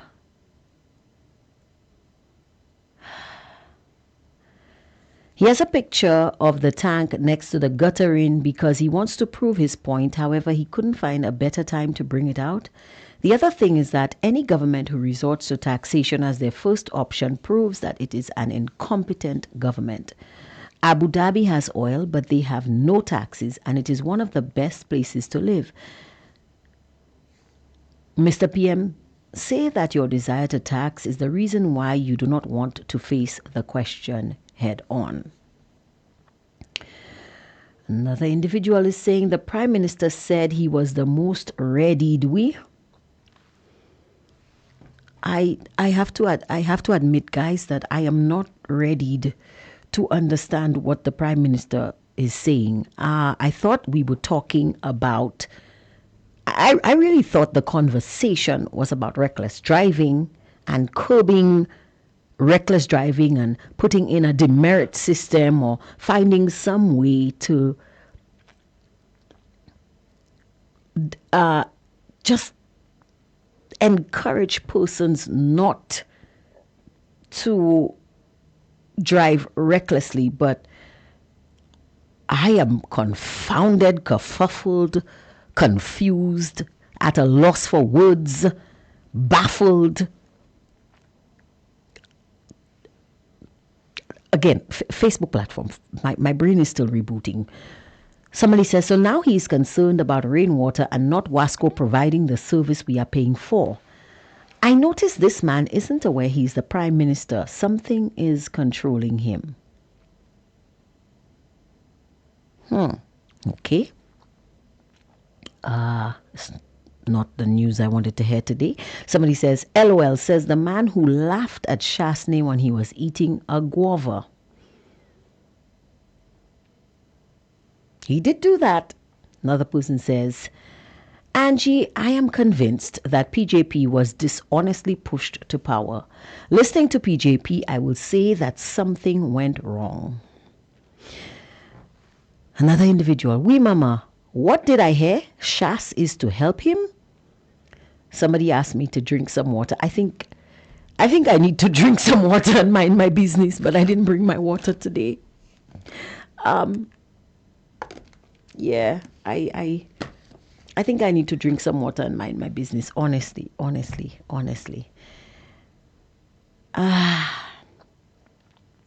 Did he just say opposition help us? Somebody says, so now he want people to come together when it's them that reject Alan Shasney proposal?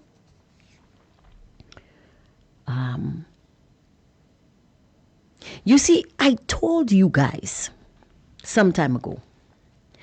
I told you guys when I first started this broadcast that having a conversation with the Prime Minister is like riding a wild bull. You never know where it's going to go. You never know how high it's going to jump. And you never know at which point you will find yourself on your derriere in the mud. You ask the Prime Minister about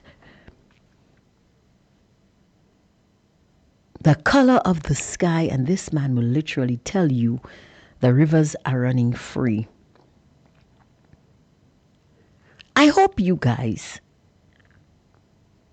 just cut our reporters and our media people a little slack when they have to pick and choose through that to bring you the news. I hope this gives you a better understanding of what our media fraternity is dealing with every time we question Prime Minister Philip J. Pierre. Somebody says, I know the little red devil on his shoulder that controlling him. You think Satan playing? I don't even know what. But I digress. Maybe we'll have better luck with the next question.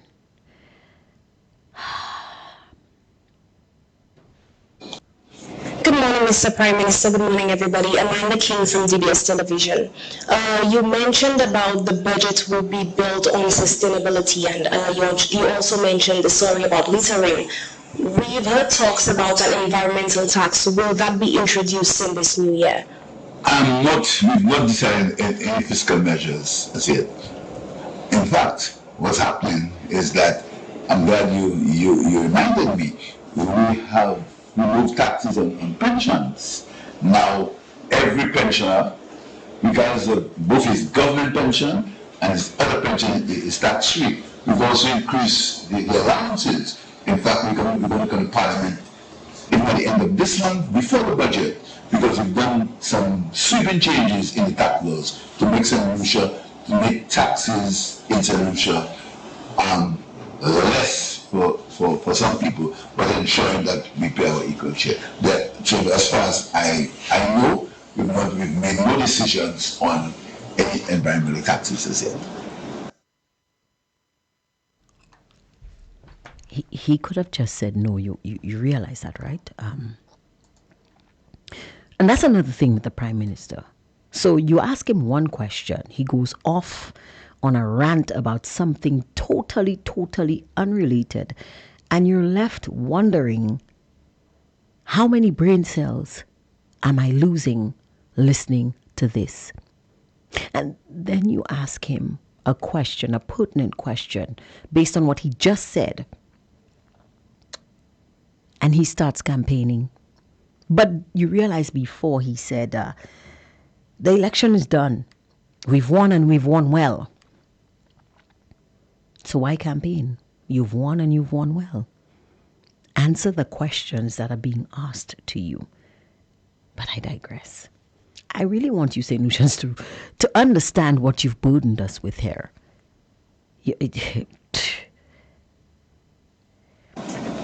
Second question from me. Can you clarify what does the suspension of visas processing by the US means for St. Lucia? And I guess the question everybody wants an answer to, why do you think the US stopped processing non-immigrant visas for St. Lucia? They actually stopped processing for 74 countries. St. Lucia included. St. Lucia included, yes. No, it's 75 countries, St. Lucia included. We are? It's immigrants, not non-immigrants. Immigrants, sorry.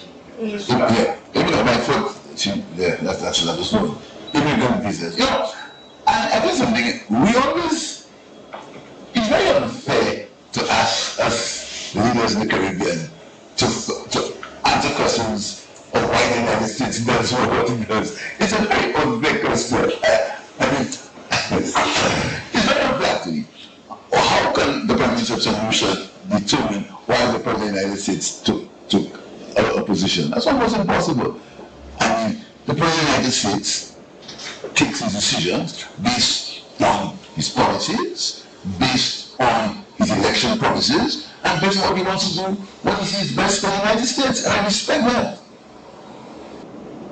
I can't have question the President of the United States if he takes decisions as it affects the United States. What I can do is I can ensure that we obey the laws in St. Lucia. I want to say to you that the United States will continue to be our friends. And what I can tell you is that by what we do here, by actions we take here in St. Lucia, by our words, we do not create unnecessary hardship for St. Lucians. I will say it again. By the things we say here, most of it untrue. We do not create unnecessary hardship for solutions whilst we aim to get political gain. It's because as you were right. I'm taking questions from the audience right now because I really, you see what had happened was I have not gone to enough school to decipher what the question and the answer, how these two things correlate. So I'm taking suggestions from the audience. Somebody please give the Prime Minister his meds. Thank you. Okay. Angie, I'm happy you are aware of our brain cells listening to this man.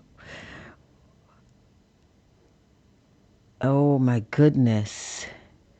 Oh my God, what is going on with him? Is that Amanda King asking? Yes, it is Amanda King. Amanda has jumped ship from Newspin to DBS. And I'm very happy with her on her debut. Somebody's asking me, Angie, what is going on with him? That's what I'm trying to ask you. That's what I want you guys to help me with. Why are you asking me? You'll realize that the Prime Minister was asked a very easy question, because he would have been briefed by the United States as to why they were taking this action. He would have been briefed by the United States as to what measures can be put in place or implemented to fix this problem. And he is the Prime Minister of St. Lucia, not the other 74 countries that are also affected. Because we really don't care. Okay, I shouldn't say that way. But we're really not as concerned with the other countries as we are with St. Lucia, because this is our country. So he's being asked specifically in his capacity as the Prime Minister of St. Lucia, why did this happen? And what can be done to fix it? But he's going off again, talking about all sorts of things that make no sense. And he's practically saying to her, we have a caller on the WhatsApp line. Good afternoon, caller. You are on the air. Hi, good afternoon, Ms. Sanji. And how is your day going so far? Well, it started out really great, but then I started listening to the Prime Minister, so you know. I know, it's like already. I don't know if I should cry. I don't know how we should feel. Why are you laughing though? Why are you laughing? Several people are on. Honestly, several people are on here laughing, and I don't think it's a laughing matter. Well, I want to plead with you. It's not our fault. It's because we're so confused. We don't know if we should laugh, cry, or what it should be. I mean, the only thing I could think of, the Prime Minister, I believe he knows exactly what he's doing, because when he's on the platform campaigning, he knows how to direct his message and deliver, or just whatever it is that he wants to do. Now, there you are, people with just simple questions, and you jump in from the boardwalk. From sea to shining sea. Then you climb in, you swing on the branches, like the other Prime Minister, like, I don't know, my prayer.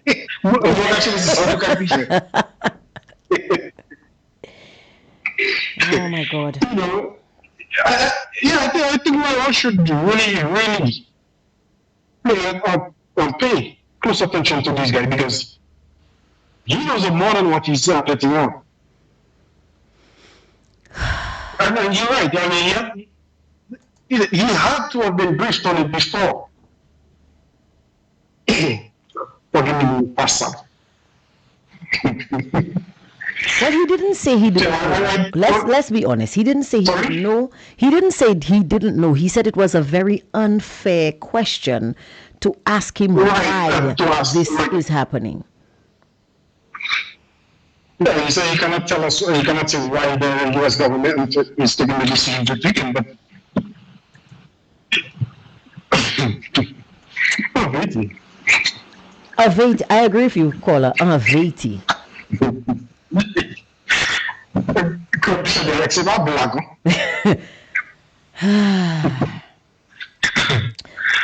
Thank you very much. Honestly, I understand how confused you are, because I think we all are following at the same. Hello? Hello, are you there? Yeah? Yeah. What were you saying? I'm there. No, I said, I understand how confused you are about it, because I think we all are the same. We really. Anyway, I just wanted to say that I don't think there's much I could say anyway. So. At least you tried. At least you tried. Thank you. You're welcome. Thank you very much. like the caller said, the Prime Minister is being asked a direct question. But he is jumping from sea to shining sea. He's being asked a question in his capacity as Prime Minister of St. Lucia. And do you notice that he's subtly saying, reiterating the same rhetoric? When you say things, because he said it in a previous thing, when you say things about that, yes, you will score political points, but it's the country that will suffer. It's the country. So basically, he's saying to Amanda King, don't talk about this. Don't ask these questions.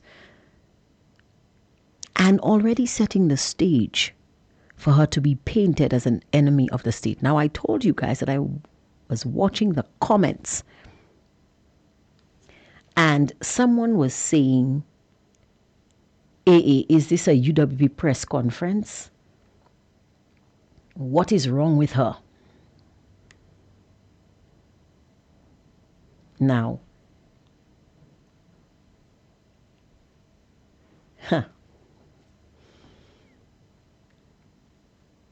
so this must be why, because anyone who decides to do their job properly, and I must commend Miss King for just making the memory of Lisa Joseph and making the Newspin family proud of her first, well, it's not her first outing, but it's the first time I've heard her ask questions at one of these briefings.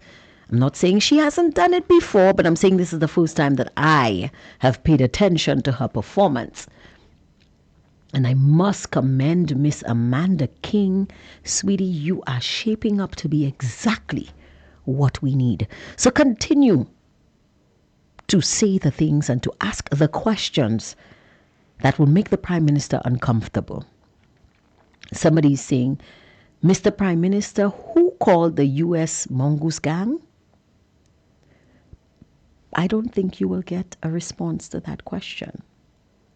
Another says, PJP just refused to answer correctly to questions that is asked to him. He beats around the bush, then comes back pretending that he forgot the question. I have to admit that I honestly believe maybe he did forget the question. Another person says he is only focused when he's at the market steps. Another one is saying, hi, beautiful Angie, I have listened enough. I will have my input. The PM is struggling for common sense, not education. We can't stop politicking because he's causing us to question his credibility. The media are not following up with the question asked when he deflects from questions they are asking. Greetings from Wales, UK.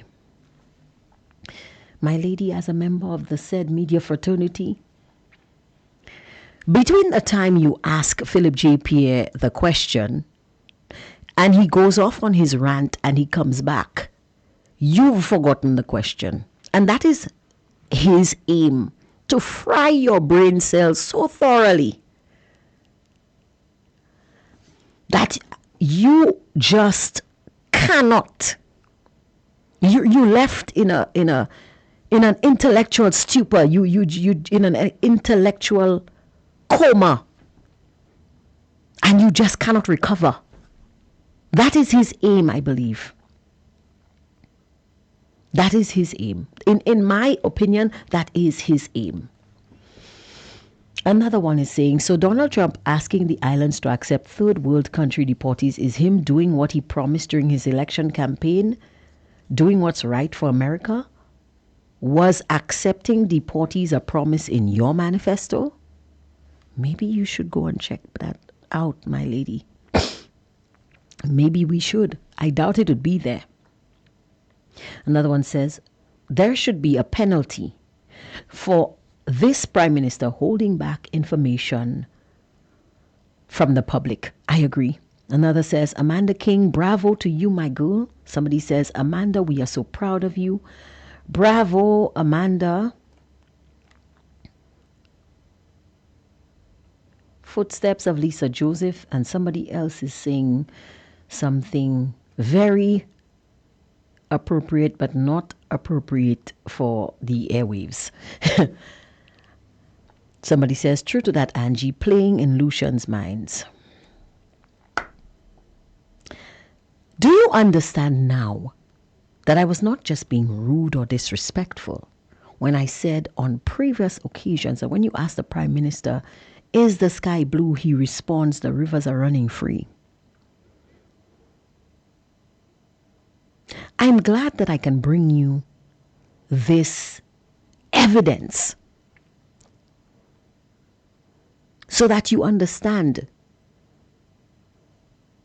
that I'm not making this up because you can't make it up.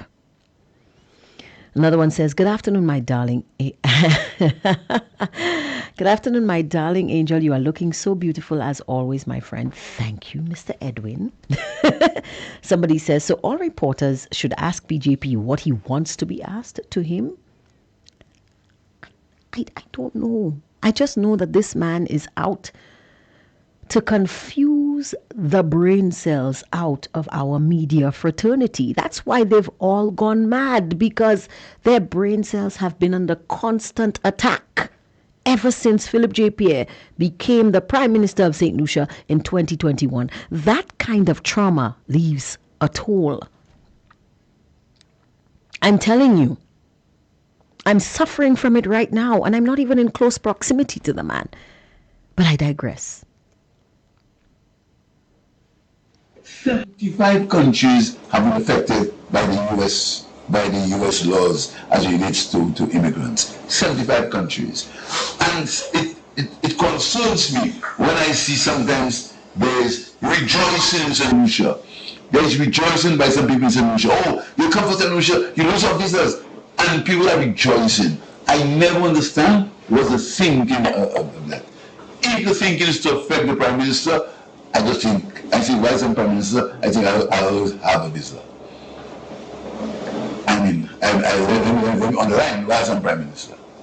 So I don't know why people seem to rejoice. And people always rejoice. There's a kind of excitement in the air. Visa, solution, visa. I think, I never understand why is that a cause for us to rejoice? Or why do we look for reasons why? That's what I'm saying. Why are we doing that? Why not ourselves? The people who feel we're going to be affected for now will not be affected. I will always have a visa, hopefully. The cabinet ministers, at least they have diplomatic visas. So why are we doing that? I'm sorry, what? What did he just say?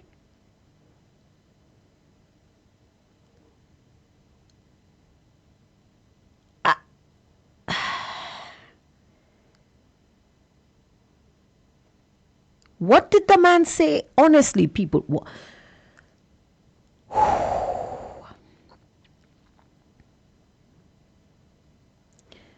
So because he himself,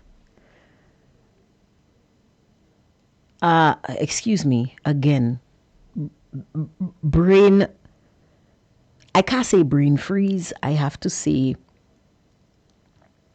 brain cell trauma. So if I misspeak or if I misquote a word, or if my grammar is not on point, please forgive me. But I'm trying to understand what I just heard.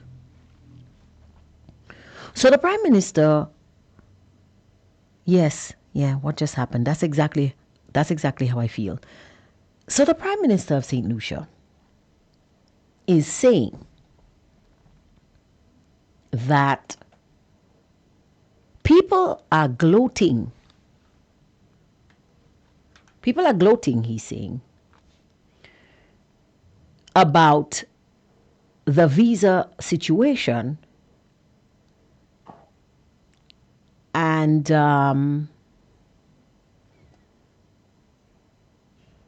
they're doing so to get back at him And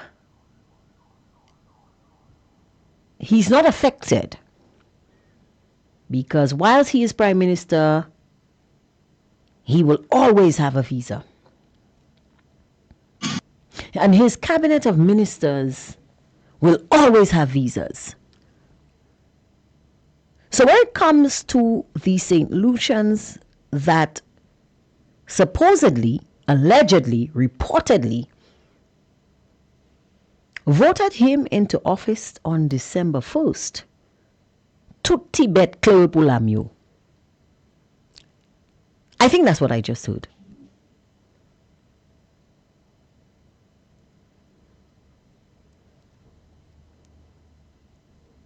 Okay. So previously, someone on the WhatsApp platform sent me a message and I said that I was going to come back to it, and now I can. So the person said, "Hi, Angie, good afternoon and good evening from Wales, UK. Sorry to send you this link, but Pastor Garfield was on live. And what he was saying on his live is that the MOU has been out there 3 months before the December 1st general election, and Prime Minister Philip J. Pierre did not disclose it to the nation. I am at work, but will listen to your show later. Thank you." No, thank you for sending me the link to this article or this live. I actually went and found it, and now I can play it. But before I do so, somebody is making a statement here. The person says, "Angie, I agree with you. My brain feels tired and confused listening to this man. And we know they have diplomatic visas. We know it is the ordinary people that would be affected. And St. Lucia's believe in the man that behaves so foolishly."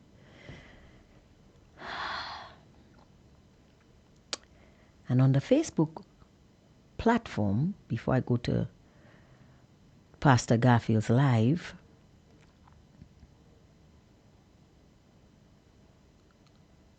somebody is saying, that's why his hacks say he is a mystery prime minister, fooling them to the core. Another one says, "Didn't the PM say he was a mystery? There is your answer." Somebody says, "Angie, just let the PM know that God is not asleep. God is watching." Another person is relaying what my brain is feeling. What just happened? Another one says his favorite quote is burning down the house to kill a rat, but he compromised St. Lucia to try to get rid of Shas. Actually, his favorite quote is burning down the country to rule over the ashes. Keep up. Another one says, "PJP, do you know when people are rejoicing over something, you want people to stay quiet over what your government has done to St. Lucia?" Another one says, "Good afternoon, Angie. Good show as usual. We need more intelligent people like you to keep the show even more popular." Another one is saying, "Real Boog Kabawi." Jesus. My goodness. So let me take you to Pastor Garfield, who maybe can make sense of this a bit more, because I am, as I said, reeling from brain cell trauma at this instant. Let me allow you to, let's give Pastor Garfield the floor. I think I need a break. Let's hear what Pastor Garfield has to say.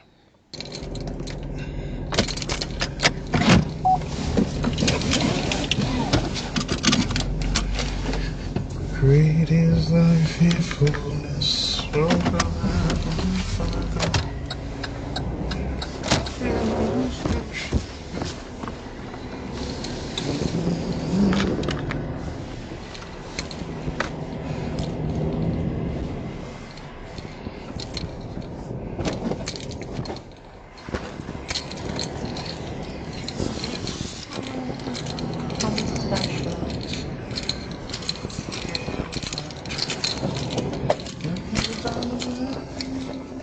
Yes, Pastor Garfield hasn't realized that we're here and listening because he is calling on the Father to give him strength. I feel like I need to start praying as well because I'm telling you, you can't see it because of the headphones, but there's smoke coming out of my ears. I'm going to have to try to figure out how many brain cells I've lost in this episode of Hard Talk listening to Prime Minister Philip J. Pierre. Speed.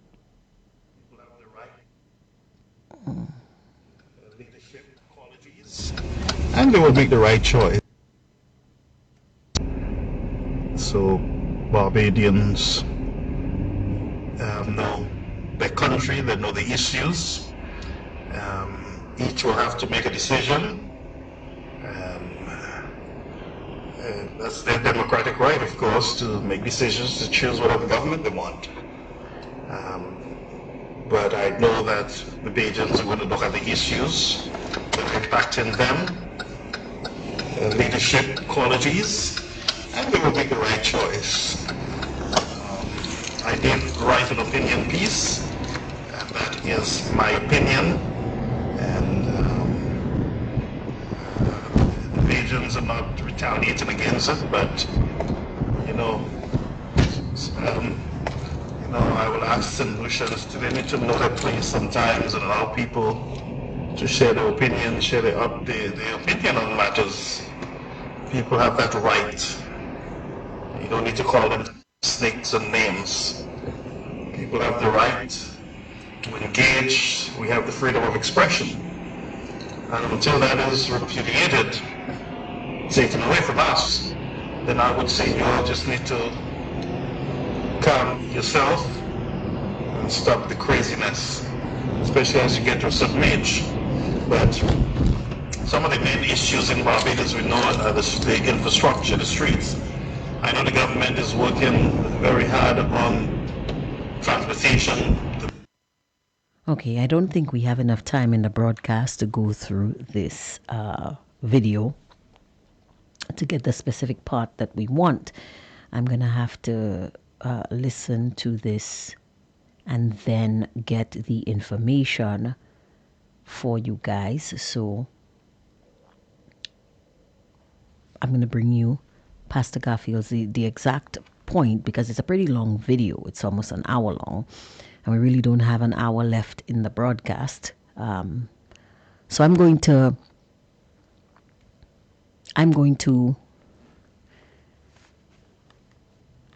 go through that video and take out the pertinent stuff.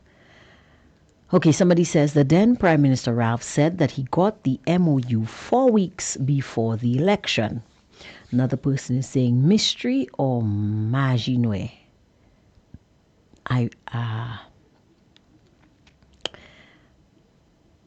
But let's continue. We're almost to the end of our broadcast, and I think I should take a commercial break at this moment and just recharge, because we're going back to continue with the comments of the Prime Minister,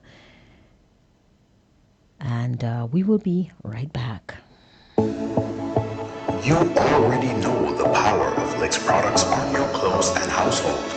You Licks your whites and colored clothes, leaving them fresh and scented. You Licks your dishes and left your hands protected with vitamin E. You Licks your floors, even Licks your toilet. Now we expand and bring you 3 new scents in our fabric softener: Balmy Sunshine, Summer Sunshine, and Thousand Flowers. And Licks those stains off of colored clothes with Licks Color Scent Bleach. Licks went even further with Body Care Body Soap Bars in deodorant and antibacterial. So Licks tiredness and bacteria out and refresh your tired body. Your products giving you Licks? Then choose Licks from Today Distribution Inc. Available at all leading supermarkets.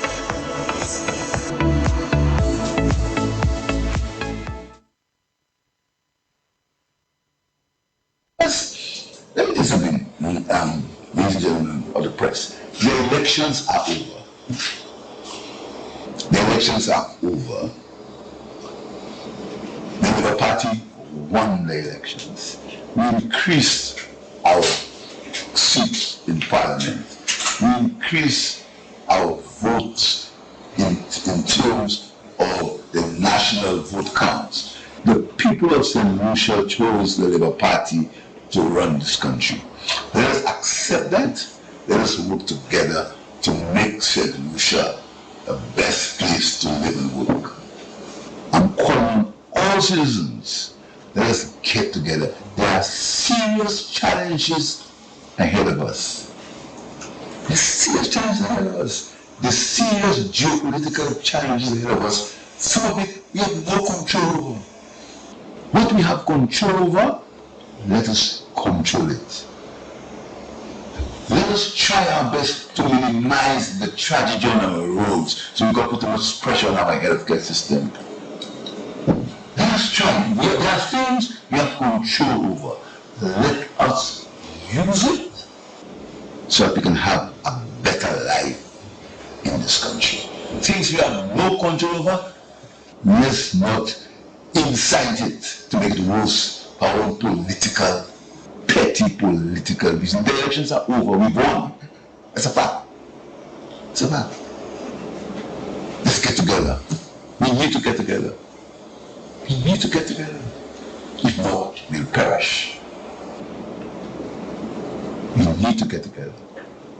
We need to take some small steps, very small steps.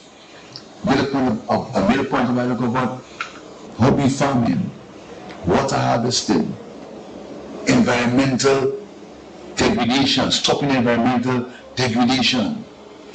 The very fact that anytime a road is built, somebody puts a garage right there. These are the things that we can stop. Things we have control over. A lot of things we have control over will cause us not to use the resources that we use, and we can divert these resources to healthcare, we can divert these resources to education, we can divert these resources to social infrastructure. And little things, just little things, to improve our sustainability. And this is what I want to urge all solutions. Let's look at the little things we can do to make St. Lucia a better place to live and work. Prime Minister, I heard what you said, and with all due respect, you did not answer my question. What's the question? I'm asking, what does this mean for St. Lucians, and why do you think? I know that you have no control over the President Trump's decisions. No, we make solutions. They have to take the line like anybody else. We're applying for immigrant visas. That's what solutions. We're hearing talks about it might be due to the citizenship investment. For other countries? Because the citizens want to know. Jamaica has invested by investment, Barbados has invested by investment, St. Vincent has invested by investment program. 4 other countries, 74 other countries. 74 other countries. How much is the problem? 74 others, not a solution. I mean, 74 other countries. I don't know, I cannot tell you what is the thoughts of the government of the United States. They haven't told me what they said in the statement that we put out. Because of the welfare situation, they thought that too many people were coming as immigrants to deal and be on welfare. That's the only reason I have. That's the only reason I can tell you. It's the only reason I gave. You know what I mean? If anyone knows better, tell me. That's the reason they gave for the 74 other countries. That because these countries, their citizens, use the welfare system or what's that effect too much, so that they clamp down on the immigrant business. That's the reason they gave. Any other reason, I don't know. I don't like this, I don't know. That's a fact. I don't know. Thank you. It's nice. So, Prime Minister,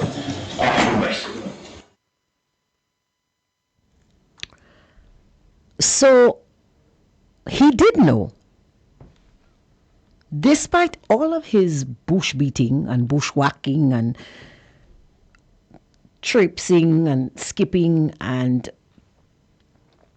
all of that, he did know. But listen to what he said very carefully.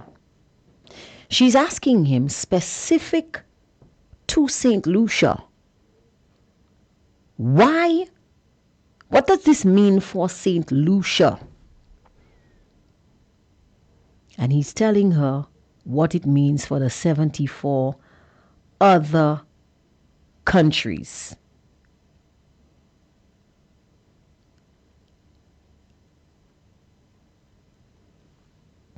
For 74 other countries, they said, I'm repeating what the Prime Minister is saying, For the 74 other countries, it was said that these countries' citizens will be coming into the US and they will be using the welfare system too much. So they're not allowing them to come in anymore. But she's asking him specifically for St. Lucia, why are we on this list? Because the citizens would like to know. And he is saying he doesn't know.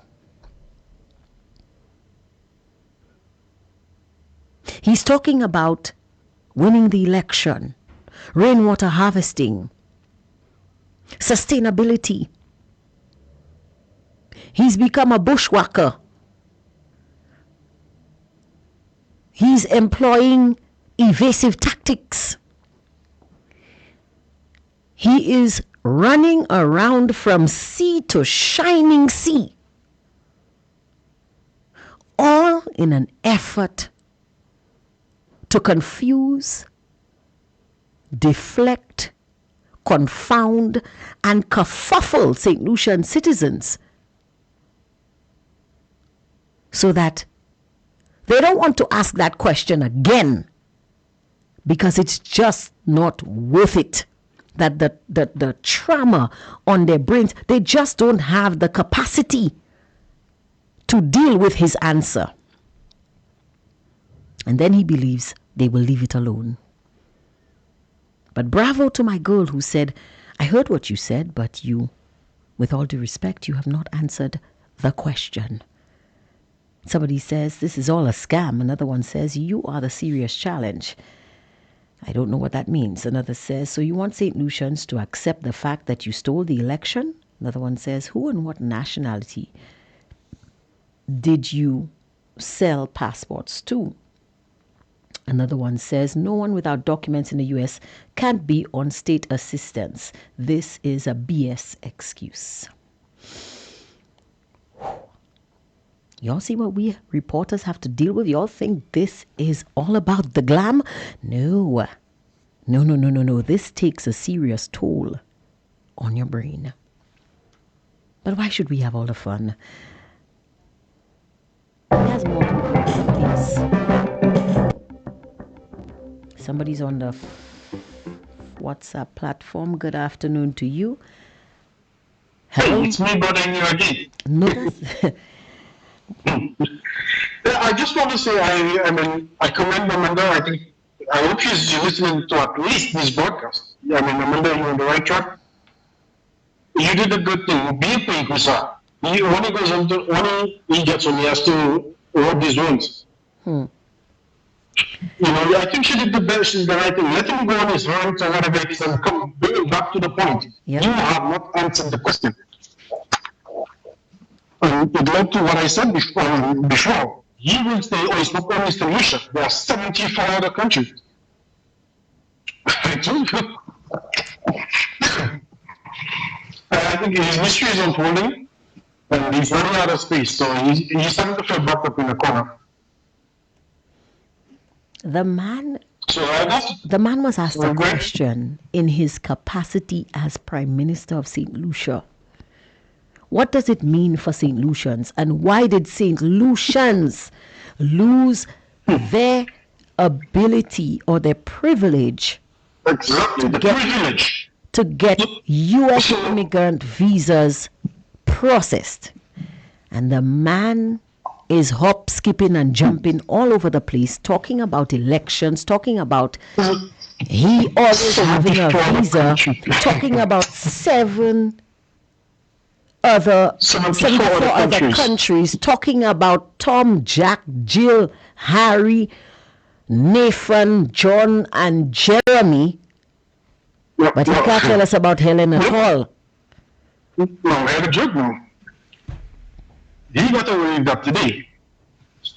Soon he will be faced with the question now. That is the situation of the US.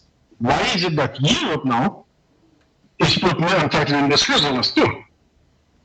Are the same people going on welfare in Europe? Say bell chess you. And even if looking at it, keeping it in solution, look at how difficult it is, or it has always been for a solution to get a US visa. Now it's even worse. Mm-hmm. And then you say about 74 other countries.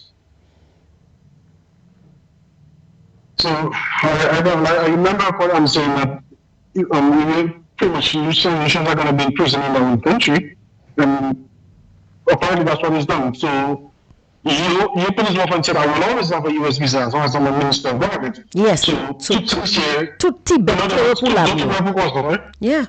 Yeah. Tutti bet Cleopula. That's how I did it. But that's what he said. You were saying that is exactly that's not what he meant. What he said. But that's what he meant. That is exactly what he said. He said his ministers will always have visas. As long as they will have diplomatic passports. He will always have a visa as long as he's prime minister. So all of those that are out there wondering what is going on and how are they going to be affected, where WPC, where Pukau? Exactly. Just saying that alone, it had me think of something. But that has been my opinion on sports. The losing team should not get paid.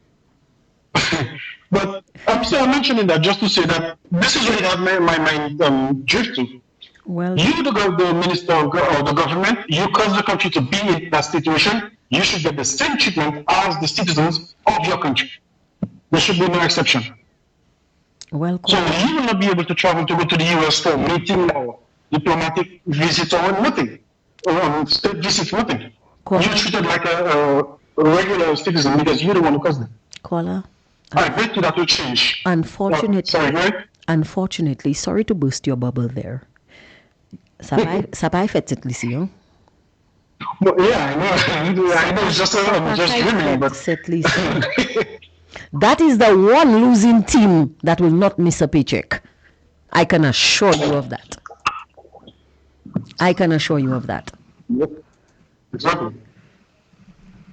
And if people decide to not pay taxes, to not shop, to eat what they grow so they don't have to buy anything that will cause them to pay the health and security levy and a 2.5% tax, then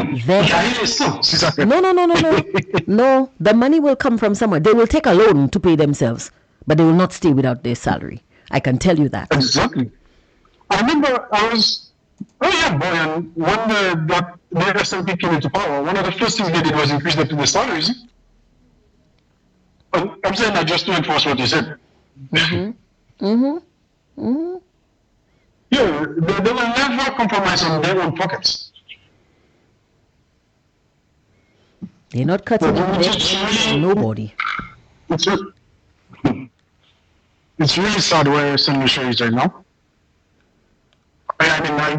Me personally, I never believed in the sale of passport because even to a foreign country, just yesterday, it was said that we should ask not what our country would do for us, but what we could do for our country. Mm-hmm.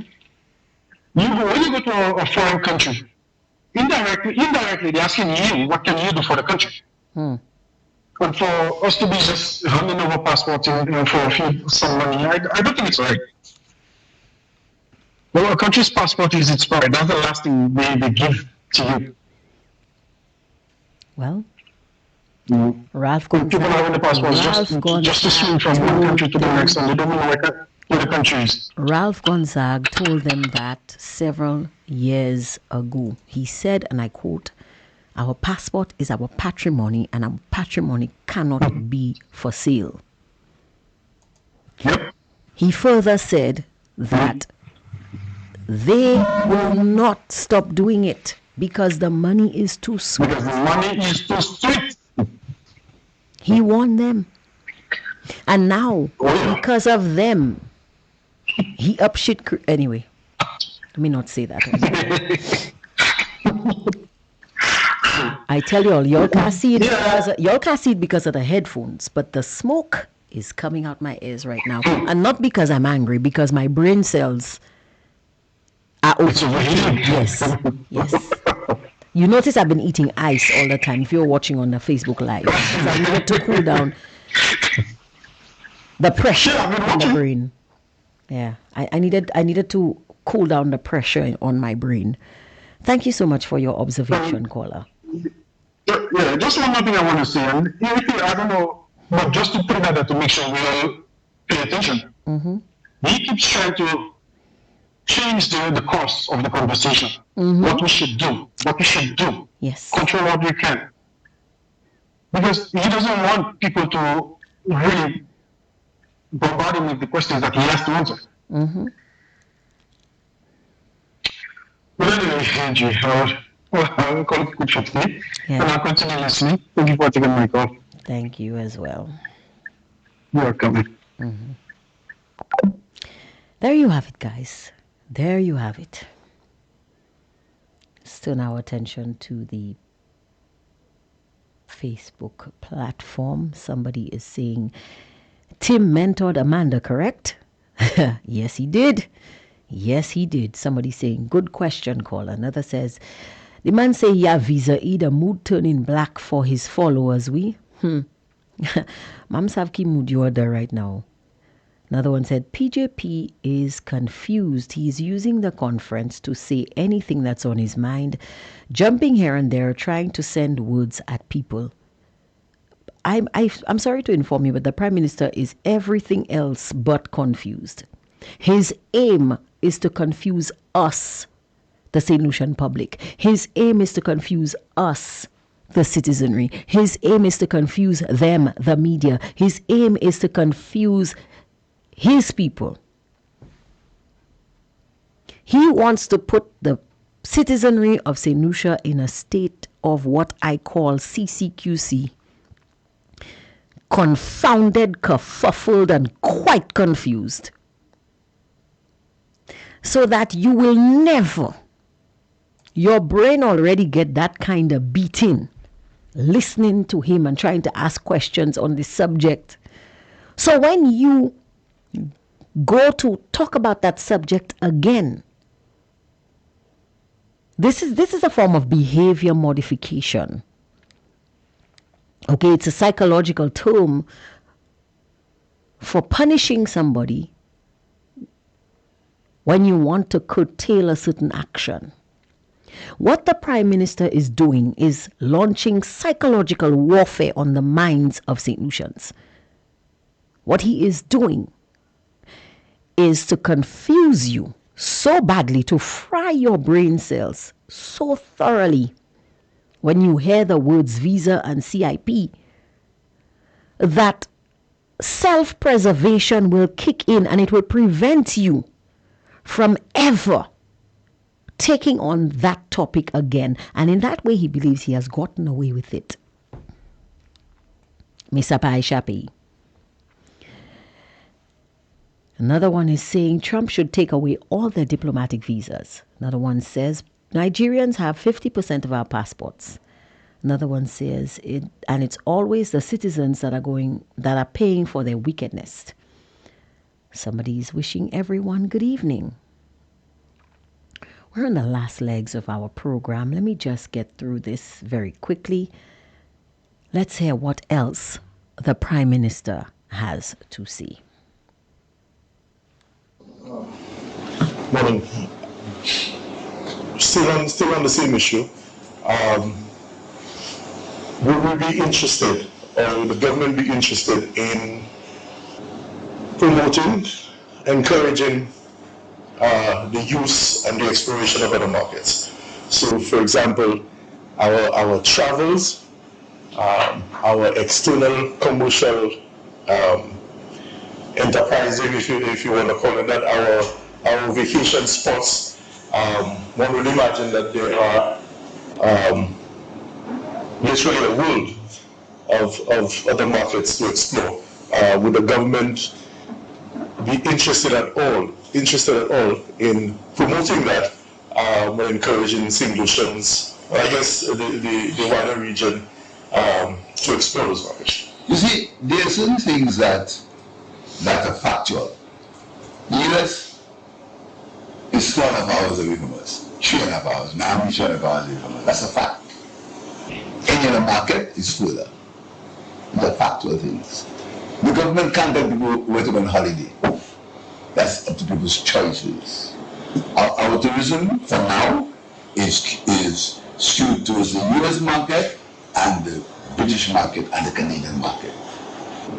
We are exploring other markets, but the reality is the US market is the closest market. That's reality. And the reality also is our whole cultural linkages are with the US. Everybody in here has a relative to the US. Everybody here has a relative. So these are things, these are facts. And nothing you can do about it. You understand? So it is no use that we pretend these are not facts. The US are our closest countries closest to us, and the US foreign policy impacts us more than any other country. These are facts. Now, what we can do, and that's a point, right? That I want members of the press not to get sidetracked. The point of sustainability, using what we have to depend less on any market. Okay, that's it for me here on Fire 107 on Hard Talk, because I'm sorry, I can't. A friend once told me there are things you can and there are things you don't can. As it stands today, when it comes to the Prime Minister and all of his deflections, I'm sorry to say, guys, I really and truly don't can. We have a few other messages here. Somebody says, true, it's not easy to listen to him. Another person is saying, Angie, sorry to say, I don't listen to no news from St. Lucia because PJP lying to the people in St. Lucia. I don't even know. Oh, somebody's throwing up. Okay. All right. I guess I'm not the only one who don't can over here. Thank you for joining me here on... Somebody's asking what they went to do in Dubai. I don't know, but I'd love to find out.